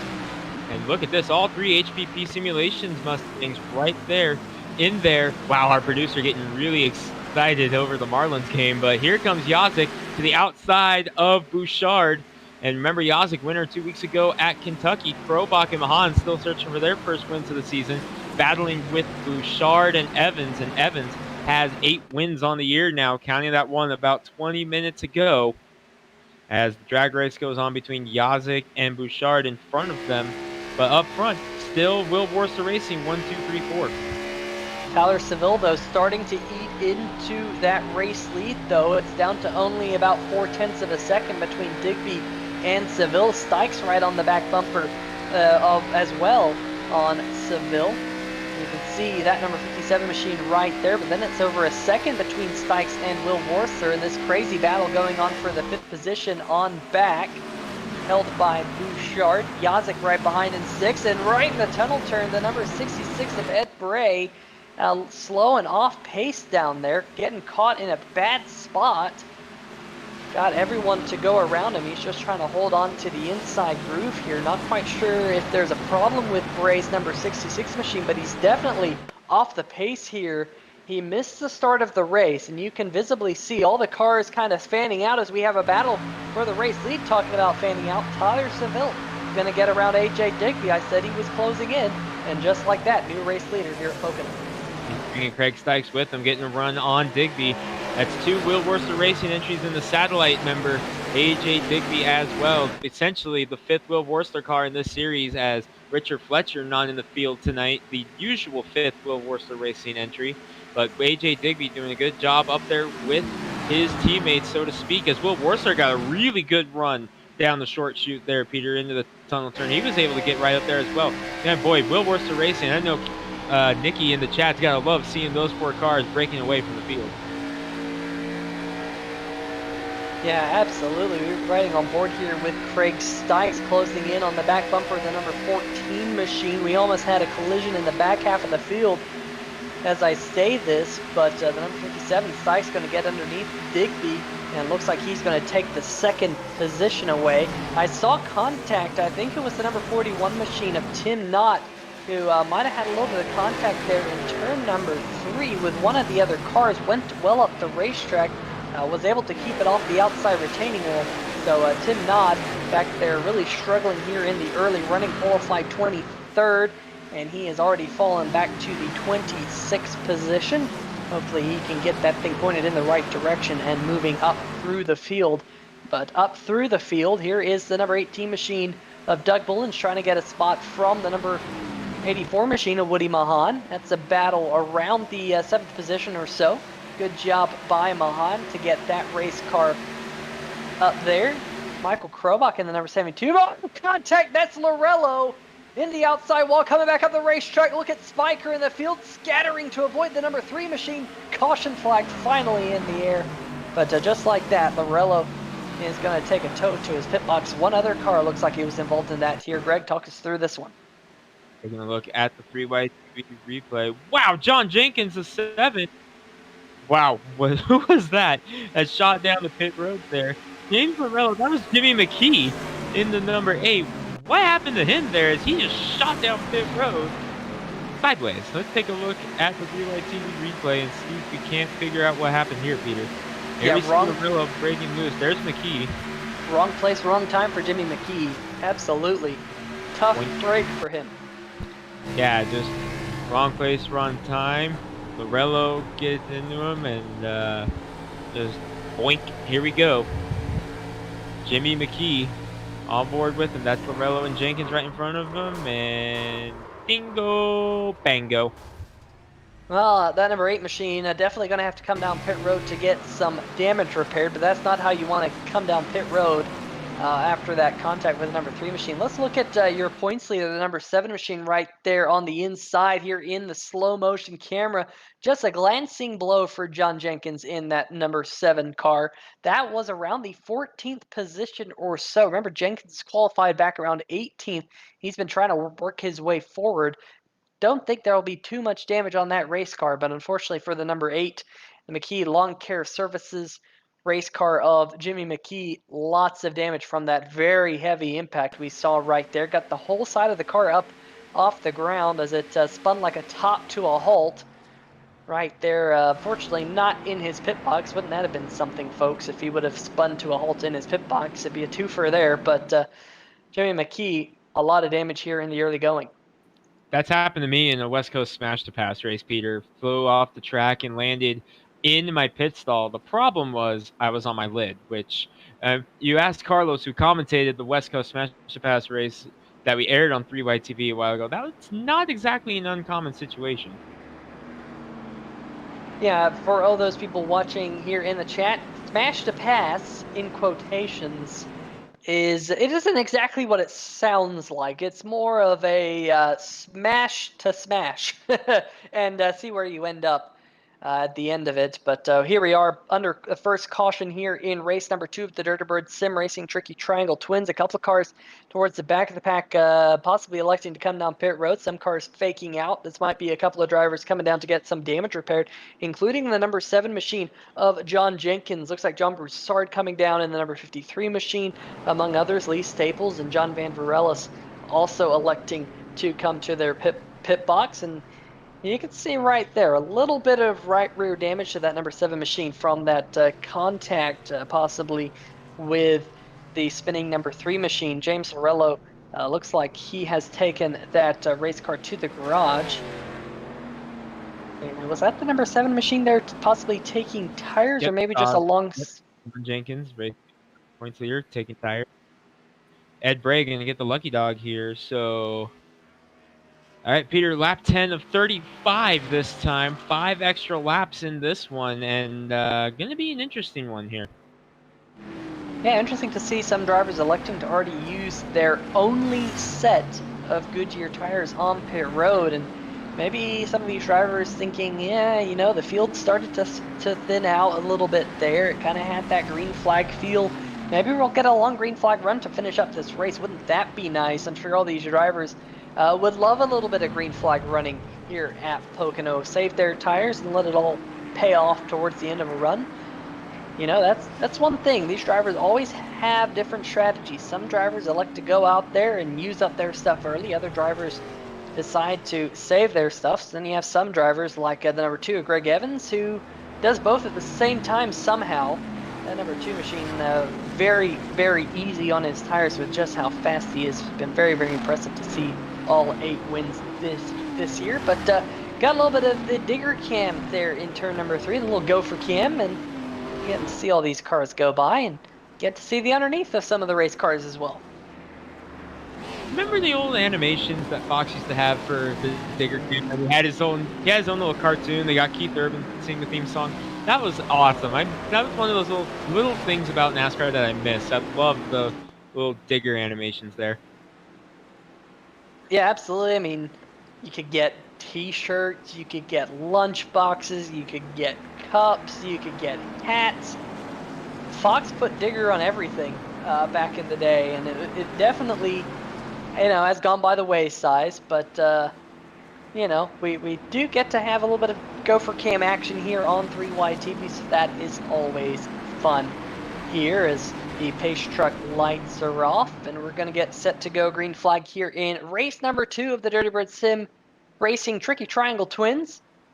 Of course, the Hacksaw PC's Premier Cup Series action here on 3YTV. We will be in action next week at Iowa Speedway for the Patriot Media and Marketing Services Summer Showdown. 150 laps around the Iowa Speedway. Very much looking forward to that one. Multi-groove racetrack, variable banking as well. Lots of bumps at Iowa Speedway for the drivers to watch out for. Always puts on a show. The 7/8 of a mile short track.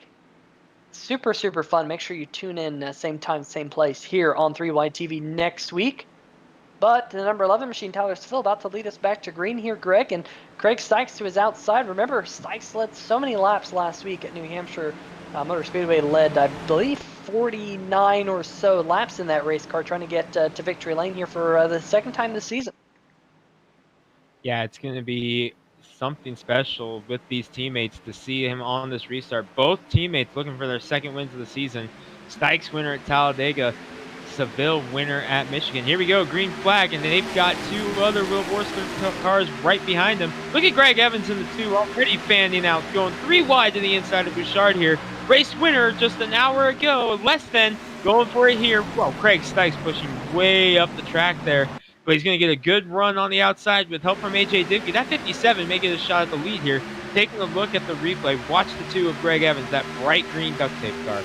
Yeah, they really stacked up on that inside groove. Wasn't 100% sure why that might have been. Maybe a little bit of a misshift from the number 11 of Tyler Seville.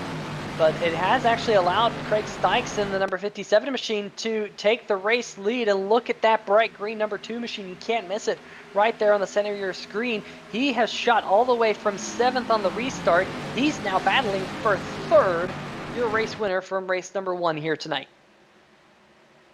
Greg Evans, race winner earlier tonight in race number 1. He only led 2 laps in that race, Peter, but one of them was the last one. Craig Stykes has gotten out to the lead now, as now Evans is kind of stuck on the bottom with no drafting help, as the Wurzler cars have once again hooked up here, and they are all able to get back around Greg Evans, so suddenly he's back in 5th now, trying to get in behind Will Wurzler to get some draft, or fall back to the 50 of Bouchard, who's locked side by side with, I believe that's Brian Yazik. Yes, it is. The Kentucky winner a couple weeks ago, Brian Yazik. And remember, Evans, that was one of those races that Evans ran so strong in at Kentucky, led the most laps. Unfortunately, late race incident took him out of contention, and it was Yazik who was able to capitalize on that one in the 55. Here he comes in the 55, taking a shot now to try to break into the top 5. Meanwhile, Wurzler able to get around Digby for 3rd. Yeah, AJ Digby in that number 14 machine slides back to the 4th position, and he might slide back to the 5th position here as the number 2 machine, Greg Evans, down the front stretch looking to the inside in that bright green number 2 machine as they dive off into turn number 1, pretty much going single file throughout most of the pack now. And whoa, look at the 29 of Wurzler also drift up the racetrack. So just like that, Evans will move up into the 3rd position, and now Yazik in the 55 machine, he's going to try and take that spot away from AJ Digby. No, unable to do so. The draft on the high side allows Digby to prevail, but Digby still solidly inside the top 5. Yazik sitting in 6th. I'm watching this battle around the 10th position. Doug Mullins and the 84 of Woody Mahan now getting side by side coming out of the tunnel turn. You see the number 18 machine, just caught a quick glimpse of him on the corner of the screen, getting underneath the 84. But man, Greg, I absolutely love this view down the front stretch because it really shows you, oh man, was that the 5 of Sam Crow there touching the wall? I don't know, but this long shot down the front stretch really allows you to see all these drivers fan out, and it's awesome as the 14 and the 55 almost made contact there entering the corner. That's for 5th, Digby and Yazik. Yazik is with the spot right now as Digby had to slide up the track and gather it back up, now falling in the clutches of Bouchard, but Digby again able to beat Yazik back to the corner. We've seen that a couple times out of Digby tonight, not just this race, but the first one. And wow, great job there by Yazik to keep it together there as Digby got the run in. But going back to what I was saying, off of turn number 1 specifically, we've seen Digby wash up the track and get the good run down the short chute. But let's take a look at what happened here, Peter. Yeah, give the number 55 a medal because he tried to back up turn number 2 just a little bit, and the 14 of Digby wasn't expecting the 55 to back up the corner that much. They made a little bit of contact. Yazik gathered it back up, and he will hold on to the 5th position for now. Digby sits in 6th right in front of the number 50 machine of Christopher Bouchard, who got a top 5 in race number 1. Meanwhile, up at the front, Greg Evans continuing his march towards the front. He just got around the number 11 machine of Tyler Seville, gets him up into the 2nd position, but let's keep an eye on the number 29 machine of Will Wurzler. Wurzler all over the back bumper, the number 2 machine as well. But just like that, tunnel turn, give the advantage to Greg Evans. Got a great run through the center of the corner, powered up off. He's going to put a couple of car lengths between himself and Wurzler. The can't cat out Brian Yazik. That number 55 machine in 5th, he's starting to move towards these Will Wurzler racing machines as well. So, Greg, do you think those Will Wurzler racing machines might have burned up their stuff a little bit too early? Because we're starting to see a couple drivers start to close in on them. It's possible, Peter, but the good news is for them, if we catch a caution, we do have that set of tires that they can use, as these drivers have not yet pitted in this race. So if we catch a caution like we did in the second half of the race here, race number 1, which wound up turning into kind of a caution breed caution race, these drivers will have a chance to change those tires. But Greg Evans, who kind of hung back there in the first part of it, is really doing a good job hanging in here and getting up with Craig Stykes once again. Only led 2 laps in the first race, but it was the most important one that he did wind up leading. But Craig Stykes, another strong run for him here in the early going. And you know, another thing about the fact that we did have a caution, the caution-free bounty lives on, and we'll have to see. Oh man, Troy Haight there, 28 machine got really loose there coming out of turn number 3, but we'll have to see if someone can win the bounty next week at Iowa. It's going to be a little bit more difficult at Iowa with it being a short track, but we'll have to wait and see. It is possible.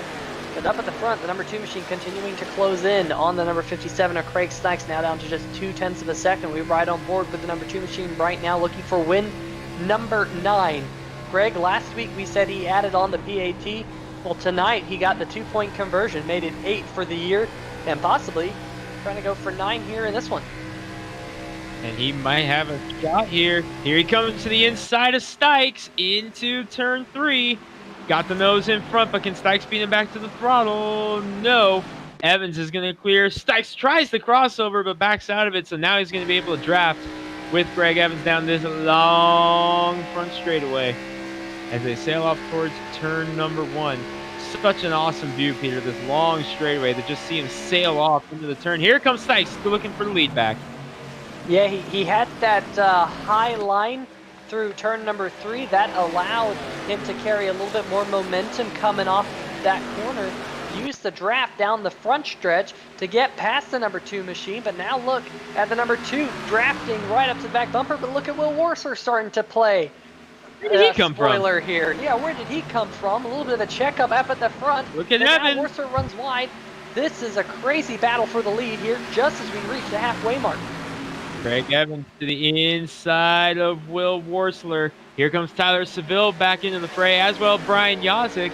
Boy, Peter, it seems to me like we've said, where did he come from, about a car with a 29 on the door more than once in our lifetime in the sport of auto racing. But Will Worsler, he's not going away. Now he's going to take another shot at Evans. This was an amazing battle for the lead for quite some time last week at New Hampshire. Here we go again. Worsler inside with help from Stykes. The shuffle of positions up at the front. Look at Worsler starting to drift up the racetrack. Greg Evans is up there. Worsler going to clear him up off the corner. Stykes getting a run as well in that number 57 machine. And now they're starting to play the draft game, trying to limit the draft of one another. But as I say that, Evans got underneath Worsler. Worsler opened up the door for the number 2 machine. And now they're side by side for the race lead. Now they're side by side back there for 4th as the 55 and the number 11 start to do battle. Here we go. 3 wide for the lead. Greg Stykes. Evans fired up in the wall. And just like that, Evans not going to get 2 for 2 tonight. Oh my goodness. Greg Evans, win number 8 on the season. What happened here, Peter? Stykes going 3 wide. Man, Stykes decided to go 3 wide, and then it was the 29 and the 2 both getting really close with one another. And I'm going to have to go back and see this one possibly from the air, because this is a racing situation. You got a car on the inside. You're trying to give him room. The 29 is trying to go for the corner. Of course, the 2 is trying to go for the corner as well. Man, this one's a really tough one to call. I really don't know how you would call this one. Watch this one, folks. Got the 57 dive down there with a late lunge down to the inside. Then they're side by side. We'll see if we can get this in kind of a slow motion because it's going to be really difficult to see. You got the 2 possibly coming up the racetrack because it's got a cart on the inside. And then you got the 29 machine trying to get down to the apex of the corner. They might have thought that they were clear of one another because they look kind of like they were clear of one another there. That is just hard racing up at the front for the race lead and right just past the halfway mark. Second caution flag of the night. Unfortunately, It is race number 1 winner, Greg Evans. All 4 wheels off the ground. Heavy, heavy hit, Greg. So we will not see a sweep here tonight at Pocono. This is on board with Chris Bouchard. Here he may have got a piece of this. Yep. Actually, I think he's good. But Peter, checking in live. Everybody's coming down pit road. This is what we talked about. Everybody with a shot here now for 4 fresh tires. And the race 1 winner out of the mix. So what's going to happen here? Here we go down pit road. Yeah, we're going to have to wait and see who wins this race off pit road. You know, one thing about this, oh man, Christopher Bouchard overshot his pit box. Looks like the 11 of Seville overshot his pit box as well.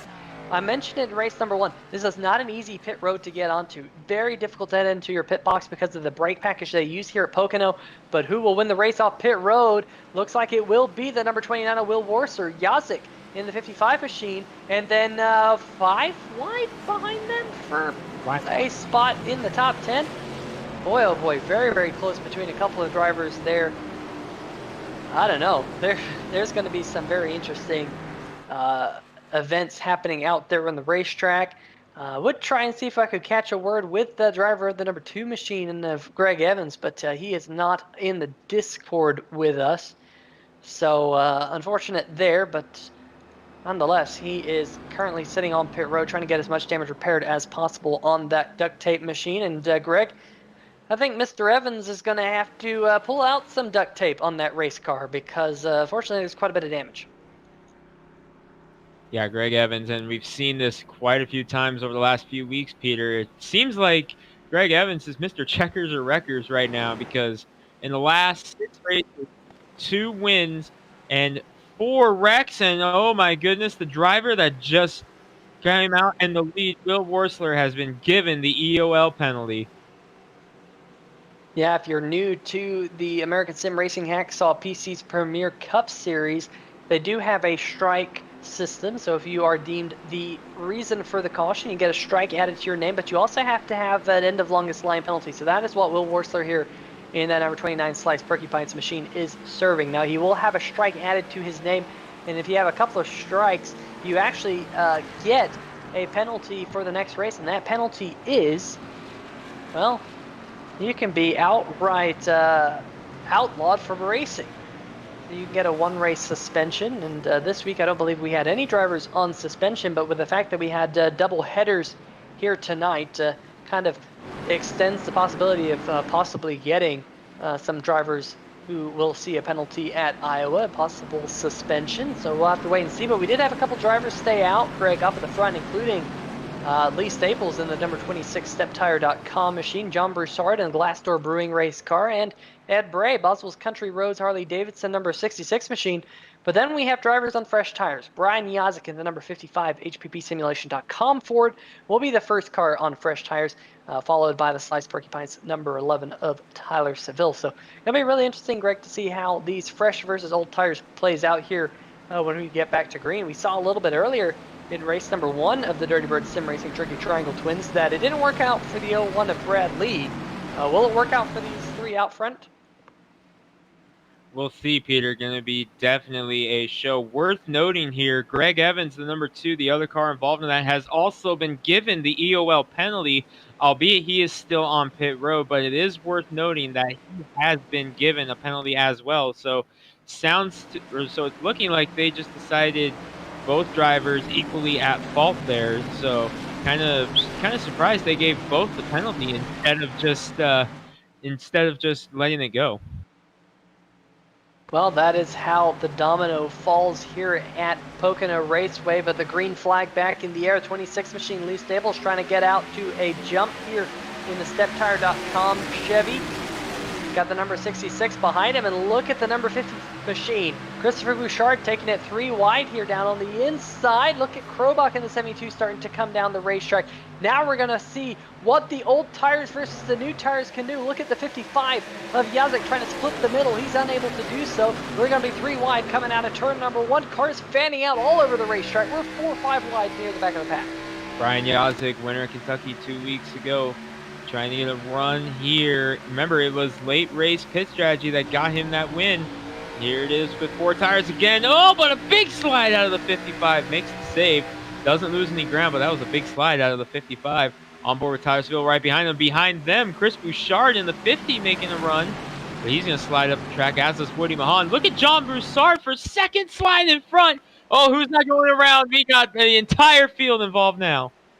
This is a big accident right up at the front of the field. They were just trying to wreck. There was, oh my goodness, that's AJ Digby doing barrel rolls. He is an Olympian, but not a gymnast in that number 14 machine.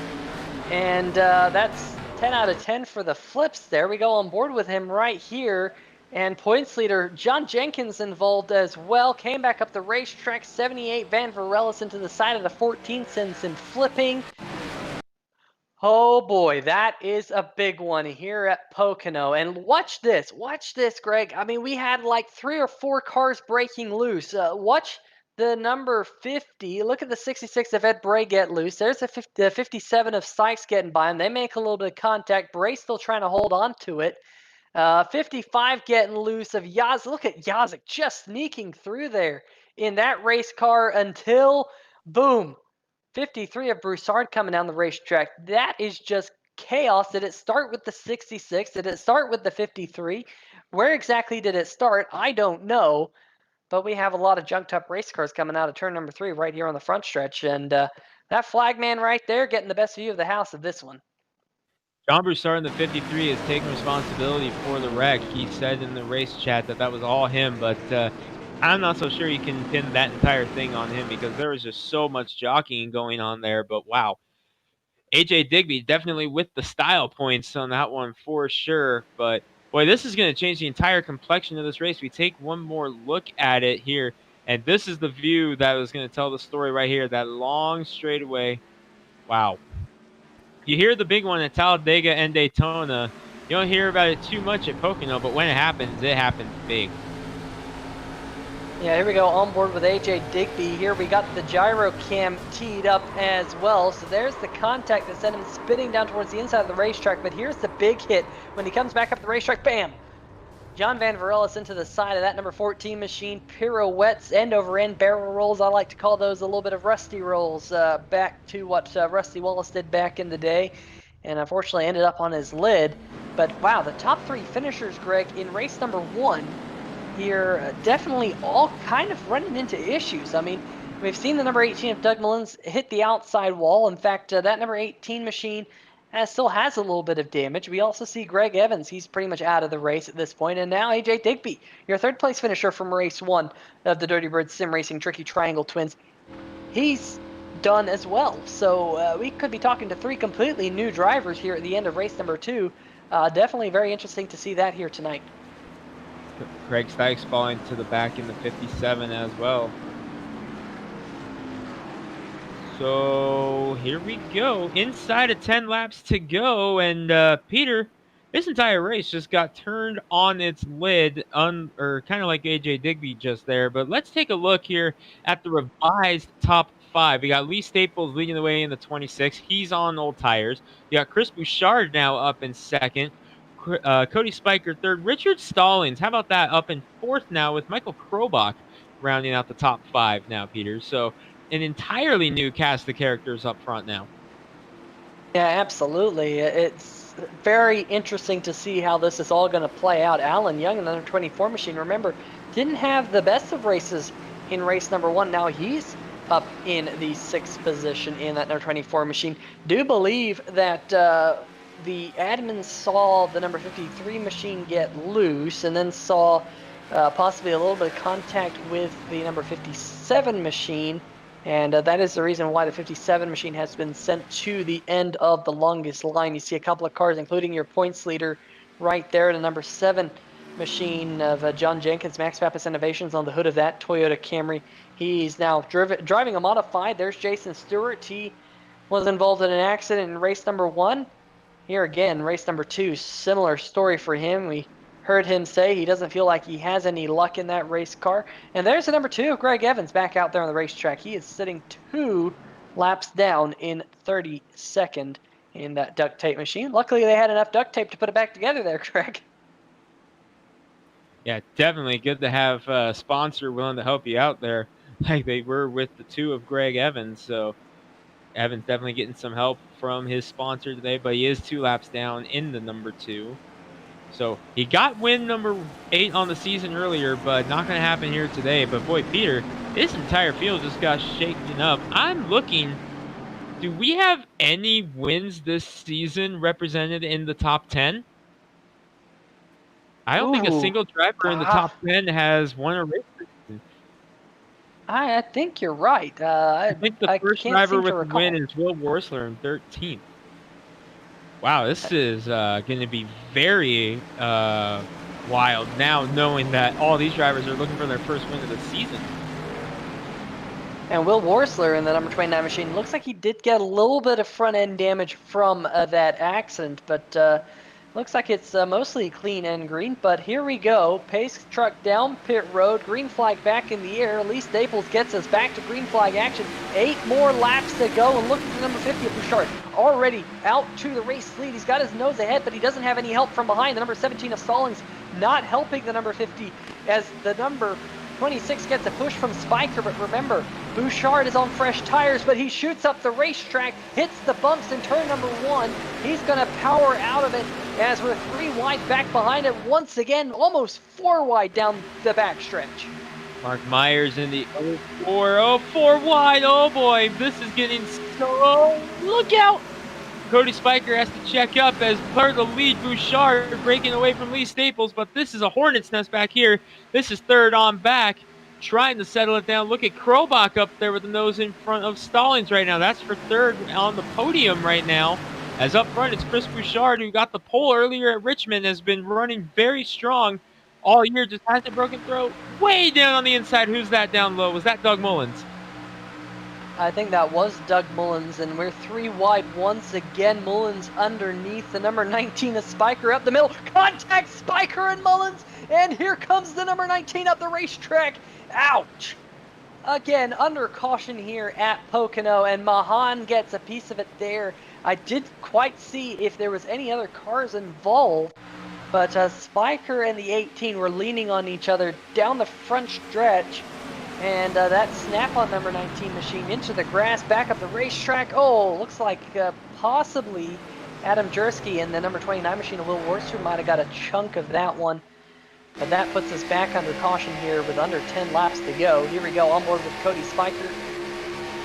And this is going to be quite the ride, folks. There's the initial contact, 19 down onto the grass, up the racetrack, and boom.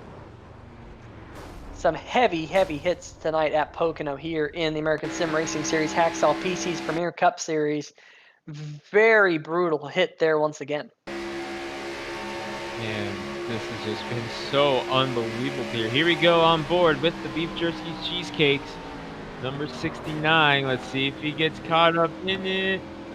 He got through. Cheesecake's still intact.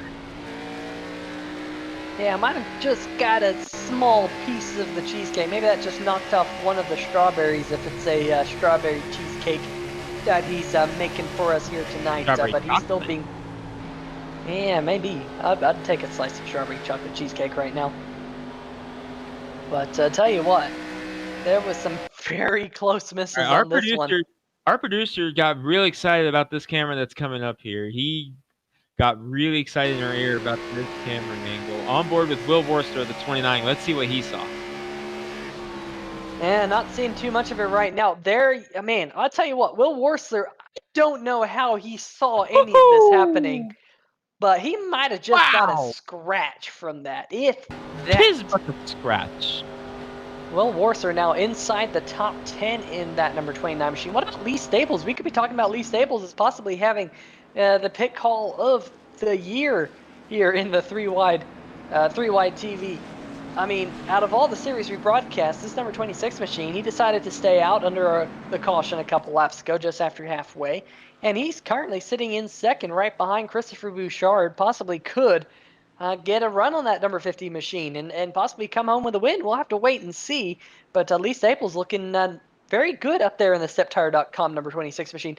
And I'll tell you what, Greg, of all the drivers in the field who needs a good run, it's this man right here sitting in second. Lee Staples has had some rough luck over the last few races, and he's definitely going to try and get a top 5 here tonight. So good job, Lee Staples here with now just 5 laps to go. Yeah, not just in the Cup Series, Peter.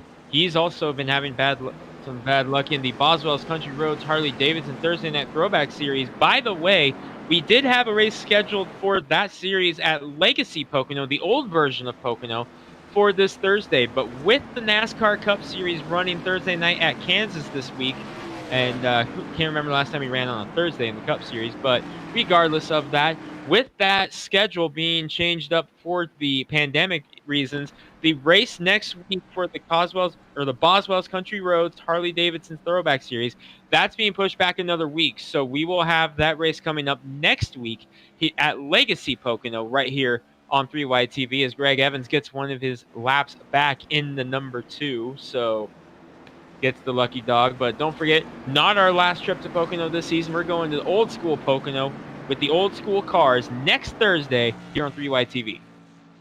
Yeah, very much looking forward to that. We've had some great races in the first few Boswell's Country Roads Harley Davidson Thursday Night Throwback Cup Series here on 3Y TV from these American Sim Racing Series drivers. Make sure you tune into that next Thursday night. But of course, we still have a couple laps left here in tonight's Dirty Bird Sim Racing Tricky Triangle Twin race number 2 here at Pocono Raceway. Current race leader, the number 50 of Christopher Bouchard, leading the number 26 of Lee Staples. Then we find Michael Krobach in the HPPsimulation.com Ford. Look at him. He's been so strong this year, currently sitting 6th place in points, but has yet to get to victory lane. In fact, he is the highest placed driver in points without a win this year in the American Sim Racing Series Hacksaw PC's Premier Cup Series. Can he get to victory lane? Then Chris Stouffer in the number 13 machine. We've seen some good runs out of him this year. Looking back to Kansas, he looked like he had a shot at getting the win there. Then Richard Stallings in the number 17 machine. I said he had a good race in race number 1.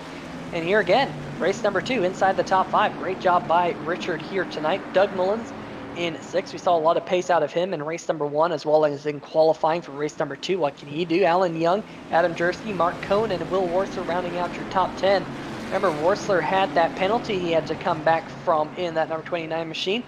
Can he get himself a top 5 in the closing laps? But Greg, if there's one word I can use to sum up these restarts here tonight, it has been crazy. That's an understatement, Peter. The restarts have been fantastic. We saw them go 5 wide into the turn at one point on a restart, and this is it. There's no second chance coming up here after this one. This is for all the marbles in race number 2. This is your last chance of the night to get yourself a win here on 3Y TV, and you got 6 or 7 very hungry drivers up here looking for a win. Yep, looking through. First driver with a win this season is Will Worsler in 10th. On the charts right now. So the top 9 drivers all looking for their first win of the season, and you're going to have about 3-4 laps to do it. Get the popcorn ready, race fans. Pick a car, pick a driver, pick a number. Are we going to see a first-time winner on the season, or will we see someone come through the field and get another win on the season? Our producer has his pick in. He's got Chris Stouffer in the 13. Say it in the chat who you got as we come down. Green flag is out. Bouchard pulling away.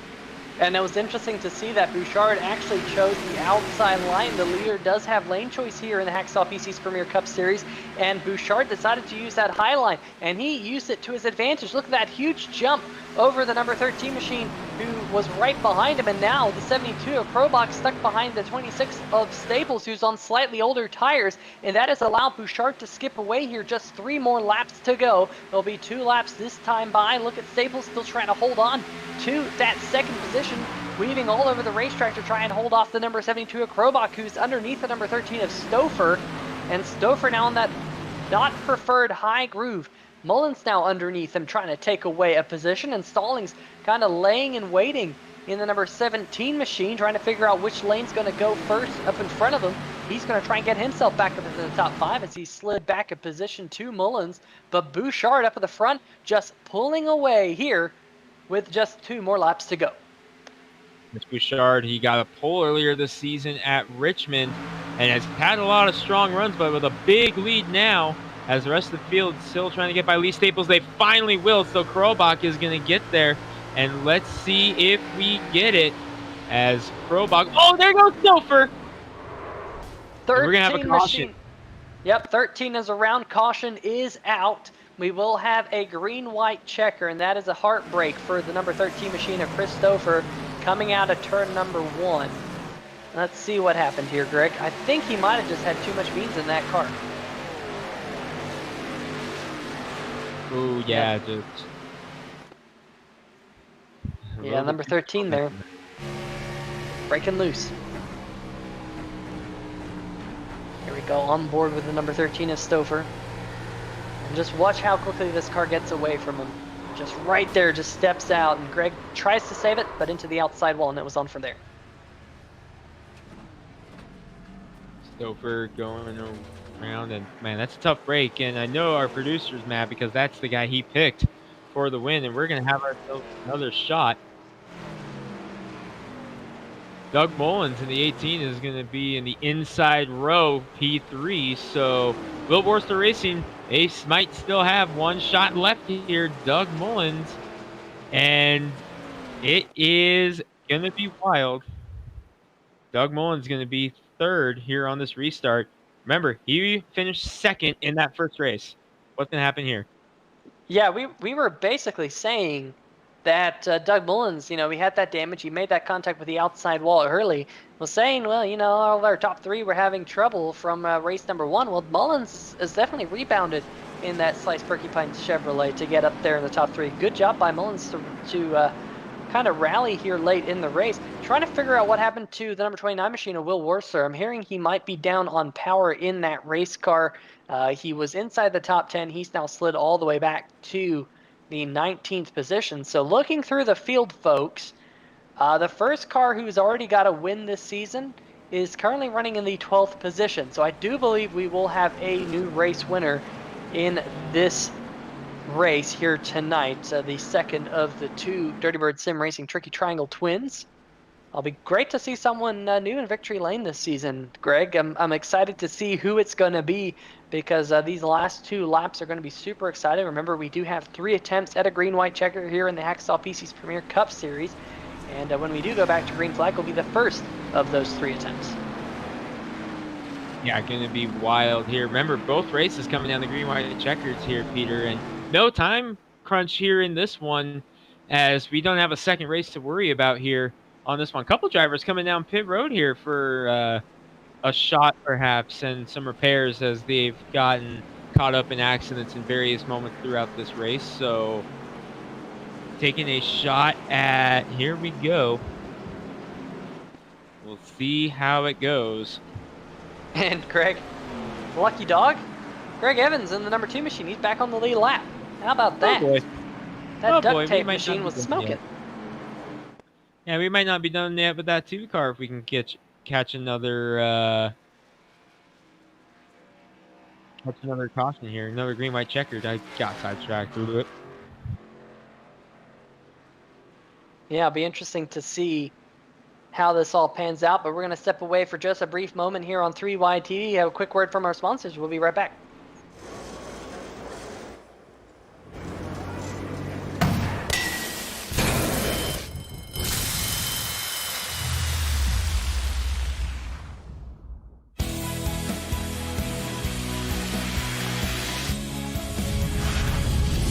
Life happens everywhere. Like it never even happened, only happens here.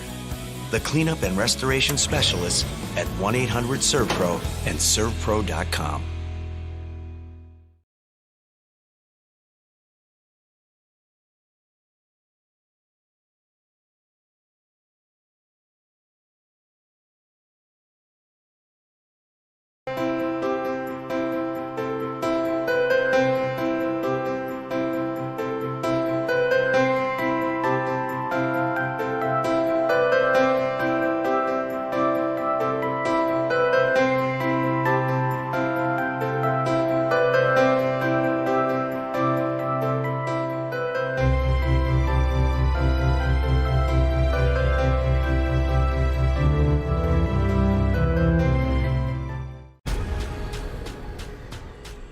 The most realistic online racing sim ever made. This is iRacing. Detailed laser scan tracks, fully dynamic real world cars, and over 50 series to choose from. 6 online world championships offering over $100,000 in annual prizes. This is the original esport racing game. This is iRacing.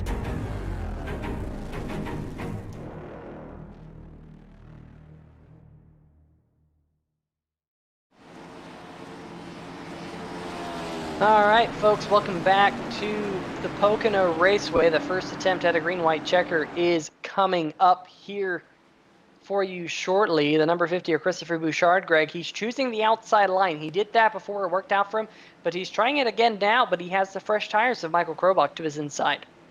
Krobach to the inside. Yeah, that's a big point there, Peter, because the last time Bouchard picked the outside lane, he had Lee Staples, who was on older tires to his inside. Now he's got a guy on equal lap time or lap tires with him. It is the number 50 of Bouchard, the 72 of Krobach.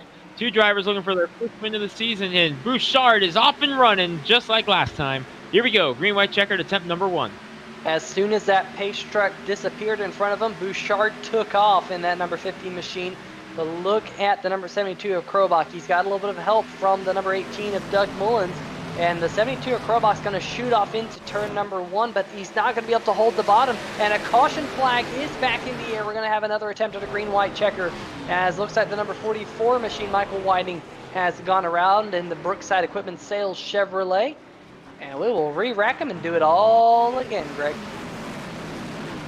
All right, add another wrinkle into this one. Bouchard, Krobach, Staples, your top 3. Mullins was not able to get around the 26 of Staples, so Mullins, I believe, will be scored.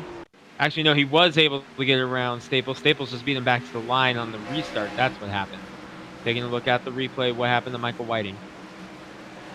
Oh man, Mark Myers there in the 04 machine, just giving a shot to the back bumper of the number 44, and just like that, the 44 breaks loose, and we are back to caution. It was off the racetrack there, so kind of a tough yellow for the iRacing service to call, but it did happen, and we're going to have another couple laps of pacing here.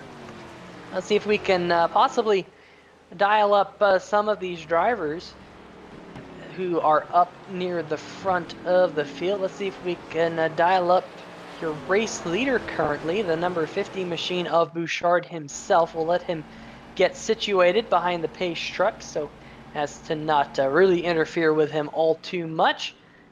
Let's see if we can bring him in here. Peter Short in the 3-wide TV booth. Chris, you got a copy? Yeah, I do. I'll tell you what, you have been absolutely stellar on the restarts as of late. Of course, there you got a pretty good jump on the number 72 machine. I bet you didn't want to see that caution with that excellent jump that you got. What's the key to getting to victory lane here tonight in these last few laps? Gonna be staying out front. I think there's gonna be 2 more cautions. We're probably gonna end this thing under yellow, unfortunately, but it's gonna be all about getting a good restart, getting that jump. You got. I'm looking at the top 5 now, and I got Craig Stykes coming back into the picture, and he's pretty fast. So I gotta hope it either stays green and I can pull away, or 2 quick cautions on this one. Well, you had a fantastic run in race number 1. What have you been able to take from race number 1 and kind of put that into race number 2? Just gotta be way more aggressive. I was pretty timid in the first one just because I didn't have a lot of practice in traffic, and I saw what other people were doing, like in practice and during that race, and I just learned slowly and everything. Got lucky with missing this wreck, and now I'm in a position to win it. Absolutely. Well, best of luck here. We'll let you get back to it. Maybe we'll get to talk to you here in just a little bit. Hopefully. I hope I didn't jinx myself. Well, I hope the commentators didn't jinx you either, but best of luck there, Chris. Thank you.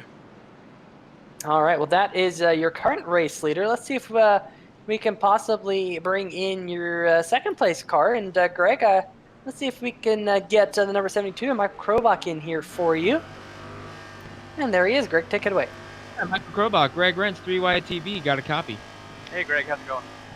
Going good, man, and I got the same question for you. You're up here in P2 right now with a shot at a win here. What's going on down there in the 72? Trying to get a good restart here. It's been tough with the 50 picking the outside lane and me being on the bottom. I don't want to beat him to the start-finish line with a good push, so just trying to time the restart right. We've kept this HPP simulation, clipping that Apex Ford Mustang clean all night, and just trying to be in position at the right place, right time, and not being involved in any of the wrecks. We've had a lot of wrecks tonight and some sketchy moments, but we've kept the car in one piece and hoping for a solid points night. And if we can get a win, we'll go for it. But if not, I'm happy to get a top 3 here. All right, well, we'll let you get ready, but boy, here we coming to the restart, and what's going through your mind here, like, as you try to size it up? What's your strategy on this restart? Yeah, the 50's been making good decisions here with lane choice. He picked the top, and you know, that puts him in a good position in turn 1, but I think he's been struggling in turn 1 a little bit, so I'm going to try to stay on his left rear quarter panel, and if I'm there into turn 1, I think I have a shot at pulling him off the corner, so just all about being there at the end, keep it.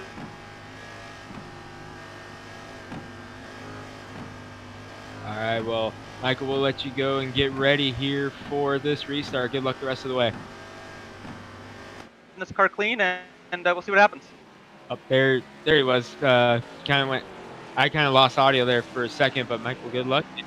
Up, and he's back down. So Michael Krobach, the 72, getting set for this restart. Yeah, absolutely. I mean, the face truck lights have turned off, and Bouchard thinks we're going to have all 3 attempts at the green-white checker. Question for the chat: will we? Do you agree with Bouchard? Will we see the 3rd and final attempt? Will we finish under caution, and or will we go green into the end here, and hopefully this will be the last caution and we can see a green flag finish? At least that's what I'm hoping for.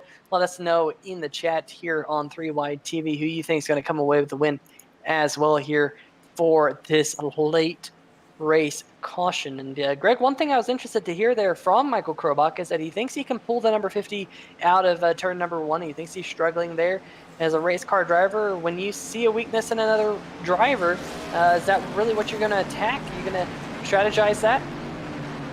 We'll see. If he finds a shot, if he has a place that he thinks he can beat him, he is going to do it. But look at this, Peter. He's going to the inside this time is the 50 of Bouchard. So he's going to throw a curveball at Krobach here. And Krobach had said he felt like he had him timed out. But now, being on the inside, is this going to change it up any? I think it does, because I think we saw the number 26 machine of Lee Staples be a little bit timid on those restarts, laid back just a little bit. Doug Mullins, though, he is basically glued to the back bumper of the number 50 machine right now. And there goes the pace truck, and there goes the number 50 machine. You see him get that jump. Now, the big question is, Greg, here with these race cars, can you get too big of a jump? Is the draft powerful enough that if you get a big enough jump that you can actually suck up to the back bumper of the race leader? I don't know, but hopefully we can stay green here as Bouchard has a lead. The battle now for the 2nd position. Mullins on the inside of Krobach. Into the inside of Krobach, trying to get up there. Look out! And Krobach trying to squeeze it up and will get the spot going down the backstretch. But up front, Chris Bouchard pulling away. Craig Stykes up to 4th in the number 57. He's not done yet. He's not done yet because he's looking for the 3rd position underneath his teammates, side by side coming out of turn number 2. Here comes Stykes on the inside, Mullins on the high side, and 57 has that preferred line going into turn number 3, but Mullins says not so fast, guys. And look at who is crept up behind them into the 5th positions. That is Richard Stallings and Mark Conan, the number 39 machine, having a good showing as well, as we do see the white flag. So this race will not finish under caution, as we just have one more lap to go. Bouchard healthy lead up at the front. Krobach in 2nd, Stykes now in the 3rd position. Stykes up to 3rd, going after Krobach for 2nd, and this is what Bouchard wants to see in the 50. Those two going to battle behind him in his mirror, and that can allow him to just focus purely on what's out the windshield. We go on board with Bouchard, looking back, Stykes looking high on Krobach. This is exactly what Bouchard wants as they go into the tunnel turn for the final time. right now, the battle for second is the hottest battle on the racetrack. Here comes Sykes trying the high side. Bouchard just looking out the front of his windshield. Nothing doing out back for him. He's going to pull away coming out of turn number 3. Krobach slides up in front of Sykes. Sykes gets a run coming out of the corner. They're going to be side by side for second. Bouchard takes home the win. Krobach comes home in second. Sykes in third. It was a photo finish for second. Boy, oh boy, fantastic run out of turn number 4 for Craig Sykes, but just not enough. Too little, too late for him. How about Mark Cohn finishing in 5th spot right behind Doug Mullins? Great run for the number 39 Sim Lab machine. There he is. But Christopher Bouchard, he's knocked on the door a couple times this season. Texas Motor Speedway comes to mind. Richmond comes to mind as well. But he gets the job done in the second of the 2 Dirty Bird Sim Racing Tricky Triangle Twins here tonight, and gets his first Hacksaw PC's Premier Cup Series win of the season. And now the big question is going to be, what prize is he going to get? Of course, Hacksaw PC's put up prizes for this race. Either a Barracuda 1 terabyte hard drive, a $25 gift card to Amazon, or a headset stand. He will walk away with one of those prizes, as will Greg Evans in the number 2 machine. He, of course, won the first of these 2 races. But, Greg, a lot of crazy action here tonight. I love Pocono. I love the fact that you can go 3 and 4 wide, and we saw plenty of that action here tonight. Yeah, it was a wild one, Peter, for sure. And how about Bouchard coming away at right place, right time, getting that first win of the season? And it's been a long time coming for him in that number 50, Peter. He has been so close so many times, had so many good runs, and here he is finally breaking through for that first win. Absolutely, and there goes Bouchard. He's going to burn it down, not on the front stretch. He's going to burn it down in between turn 2 and turn 3. A little short shoot right there, and great job to get the win. Had a good run in the first race, got a top 5. So 2 top 5s for him. The only other driver to do that here tonight would be Doug Mullins, who finished second in race number 2 and fourth. Second in race number 1 and 4th in race number 2. So Bouchard and Mullins, 2 top 5s here tonight. Great job for them, and definitely good for their point situation, especially this number 50, because Bouchard is outside the top 20 in points. He has missed 2 races this season in that number 50 machine. So adding a win to his name will allow him to close in on that battle for the 12th position in points as he continues to burn it down. I'm sure that's one happy driver right there. Definitely. Chris Bouchard, first win of the season, long time coming, and it has been a wild one, Peter. But we're going to step away here on 3Y TV. When we come back, we'll have the top 3 hopefully keyed up and ready for another night of celebration here with the ASRS Hacksaw PC's Premier Series, as we got our second race in the books. Don't go away, post-race show coming up right now.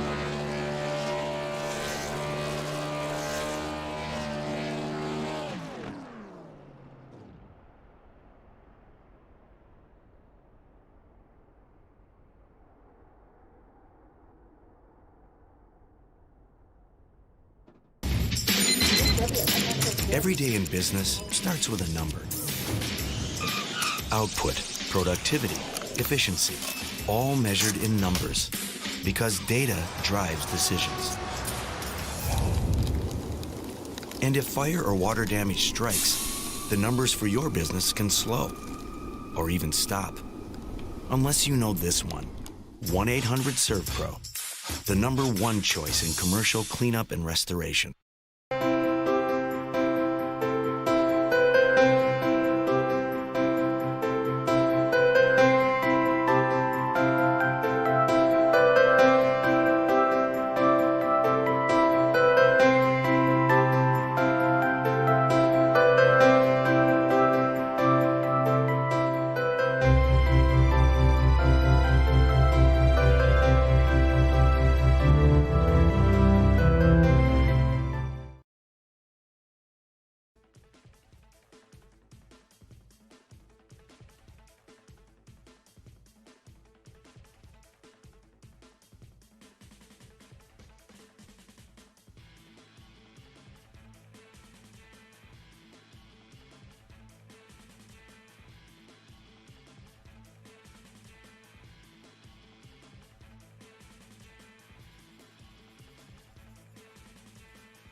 All right, well, welcome back to the Pocono Raceway. We're here with driver number 57 machine of Craig Sykes, finishing in the 3rd position. And Craig, some late race passes for you, able to get that number 57 machine up into the podium. And after kind of a tough race number 1 where you finished around the 15th position, you kind of bounced back in race number 2. Tell us about it. Yeah, race 1 was honestly just a lot of learning.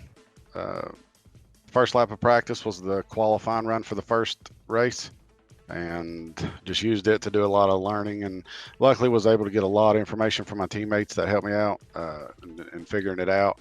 And so by race 2, we had it dialed a little more and was able to get a 3rd place, which I did not expect. Well, I'll tell you what, with that great run last week at New Hampshire Motor Speedway and backing that up with a 3rd place finish here tonight, you're kind of hitting your stride here in the middle portion of the season, and you're starting to find this car. And of course, we got Iowa next week. Tell us a little bit about that. I'm just gonna have to do some work on it and figure it out. Last week at New Hampshire, we just got, Greg just pretty much had his way with us, and we kind of learned afterward. He was running the correct line. I watched the Coke race and noticed that they were running the same line he was running, and so basically we just practiced the wrong line the entire week. So hopefully we can be a little smarter with Iowa and actually figure out where we should be on the track, and hopefully all these cautions quit falling where people can actually race, and see what we can end up with. Absolutely. Before we let you go, you got any shout outs for us? Yep, I just thank my wife for taking care of my little boy while I race on Tuesday nights. Appreciate Slice Pizza Bar, Perky Pints for sponsoring us. Thank everybody at Will Worsler Racing, Nikki, Will, Doug, Tyler, Richard. Not sure where he's at tonight, but AJ been helping us out, and he's given us a lot of really good information, and just kind of working with him. And so just appreciate all those guys. Thank you guys. Thank Jim and Sam for running the league, and see you next week. All right, Craig, thanks for stopping by. Congratulations on your 3rd place finish, and best of luck next week. Thank you. All right, well, let's see if we can dial up the 2nd place finisher, Michael Crobot, Peter Short. You got a copy? Peter, how's it going? Pretty darn good, and pretty darn good for you here tonight. The Tricky Triangle was kind to you here tonight. 6th place in race number 1, and then you back that up with a runner-up here in race number 2. Tell us a little bit about your night here tonight. We're really turning a corner on this number 72 team with 3 straight top 10 finishes. Really happy about that. We had, okay speed in qualifying. My strategy was to kind of save the tires and, hope for a long green run and see how that would shake out. And I think we would have done a little bit better in race 1 if that went green a little bit longer. But I kind of just wanted to play it safe and get some good points and, keep the momentum going, not wreck the car. And there were a few hairy moments where I just backed out of it when people were going 3, 4, 5 wide. Didn't want to take a chance and, damage this car. And, it worked out that that was the smart thing to do, and, keeping the car clean and put us in a good position at the end. And I wanted the restarts to go a little bit better.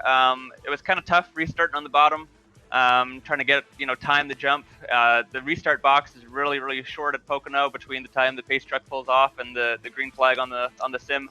So it was really hard to get that right. But all in all, I'm pretty happy with the 2nd place finish, and we got Mark Cohen for a top 5 on Live Pedal Motorsports as well. So happy about that. Happy to keep the momentum going, and I think we're chipping away at the points and should be, around 5th right now. So I'm pretty stoked about that. Yeah, absolutely. I mean, we have seen you and the American Sim Racing Series, although we don't broadcast it, the Wednesday night series, very much up near the top of the points in that series as well, but a slightly different car. Tell us a little bit about how you've adjusted to this Cup car package. We've had it now for about a year in the iRacing simulator, but some drivers seem to like it and other drivers don't. It's real tough for me. I mean, I love high horsepower cars that get loose, and this is pretty much the opposite of that. The low horsepower package for about 80% of the tracks, and this thing tends to get tight on the long run. So the start of the year, I had some trouble with qualifying, and that kind of put me in bad positions to start the race. Always just playing catch up and having to go off sequence on pit strategy. So I really worked on hot lapping to get good qualifying runs. And in the last few weeks, we got a pole. We've been starting up front and improving our average start, and that just takes a lot of pressure off for the race. We can call the race just heads up and based on track position and without having to fight to gamble and stuff like that. And that's made a big difference. So yeah, I'm just happy that we're building on the momentum. And but yeah, this car is tough to get a handle on with the tire wear. I think I've figured it out a little bit to not run so hard at the start. But it's really tough when you get cautions and you need to go as hard as you can to make up track position between the cautions. So still fighting that balance a little bit, but all in all, it's fun having the tire limit on this car. I think some of the stuff here does translate over to the development series on Wednesday. We're first and second in the points there in the Xfinity and trucks.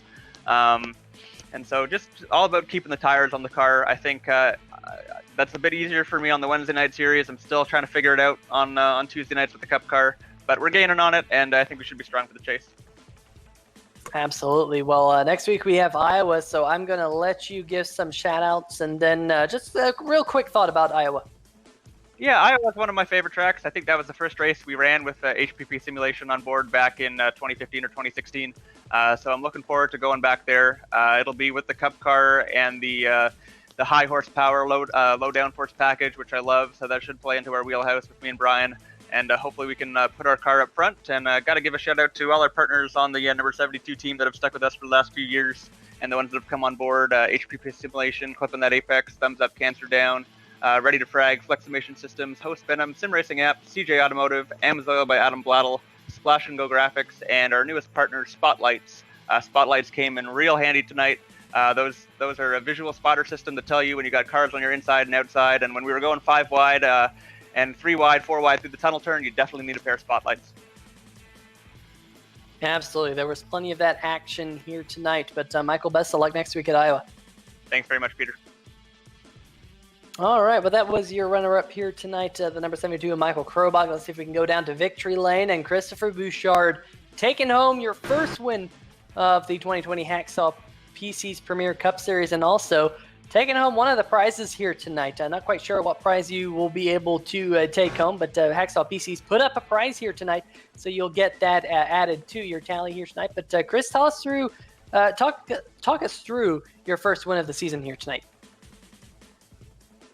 When I was looking at the schedule, I circled a few races that I knew I'd be fast at. Sonoma was one. Unfortunately, I lagged out and really couldn't make anything happen during that race.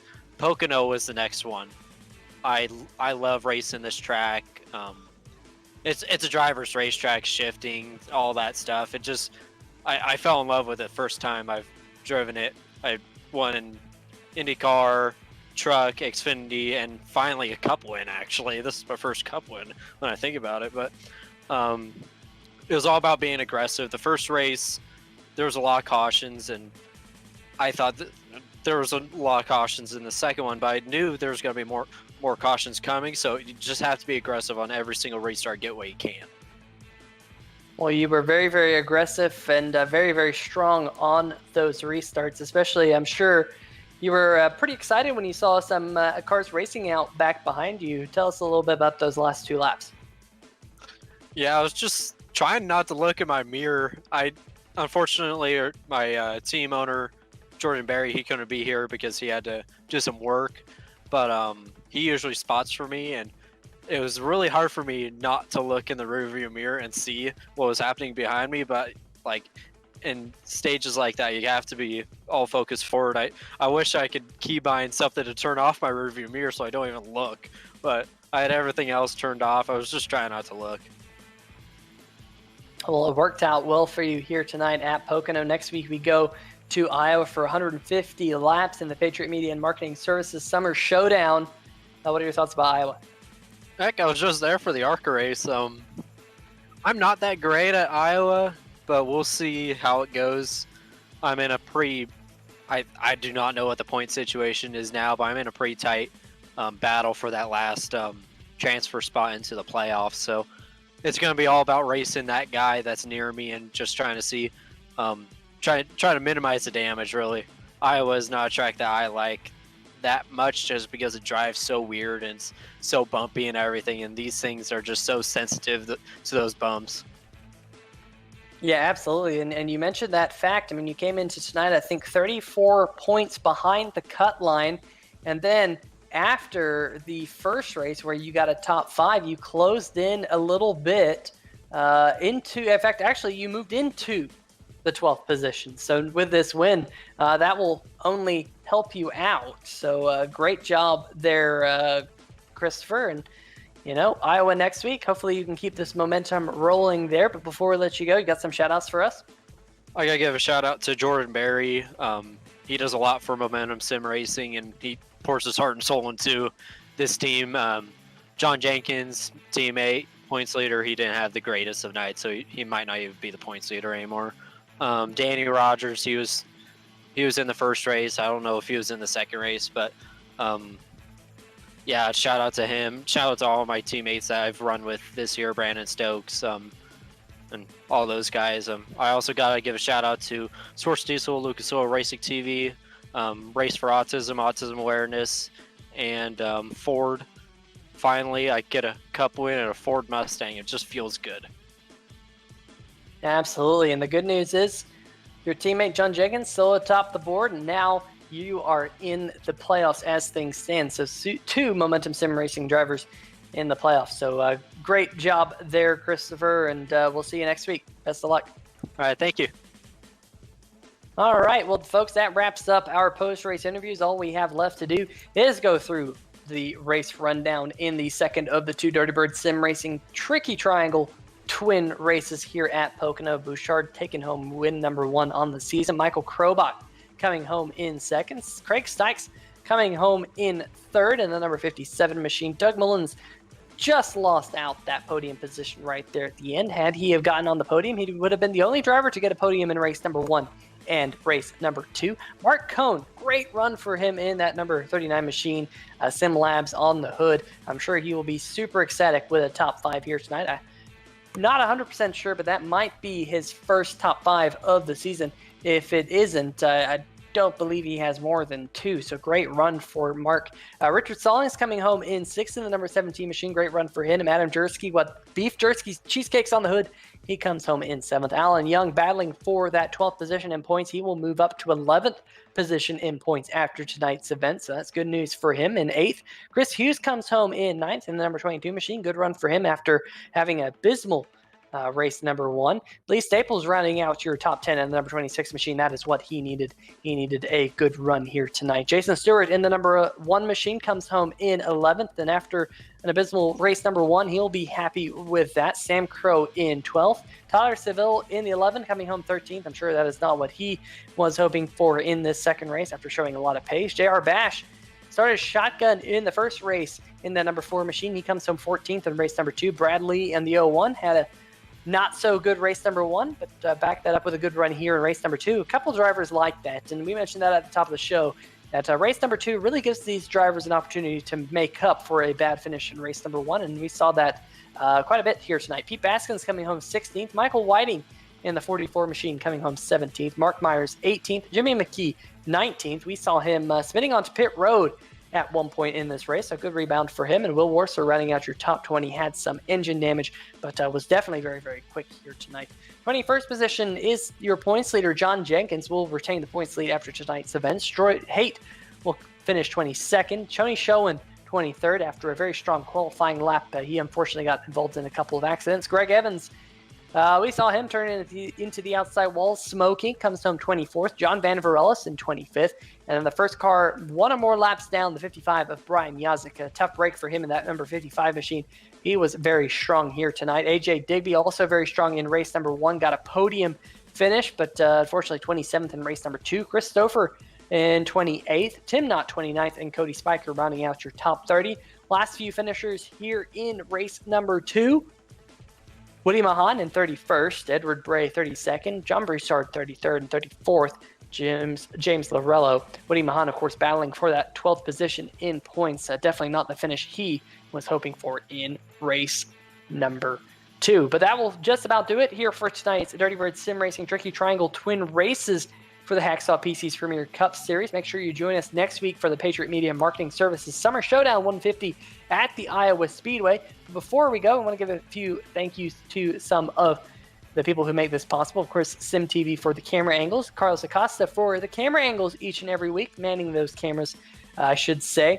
as well as the series sponsors Hacksaw PC, Surf Pro, DB Sim Racing, American Regardless, Glassdoor Brewing, Victory Lane Quick Oil Change, Kirkwood Transportation, Patriot Media and Marketing Solutions, Step Tire, and Falcon Race Wraps. But for myself, Peter Short, Greg Rentz, we want to give each and every one of you a good night, stay safe, and we'll see you next week, same time, same place. See ya!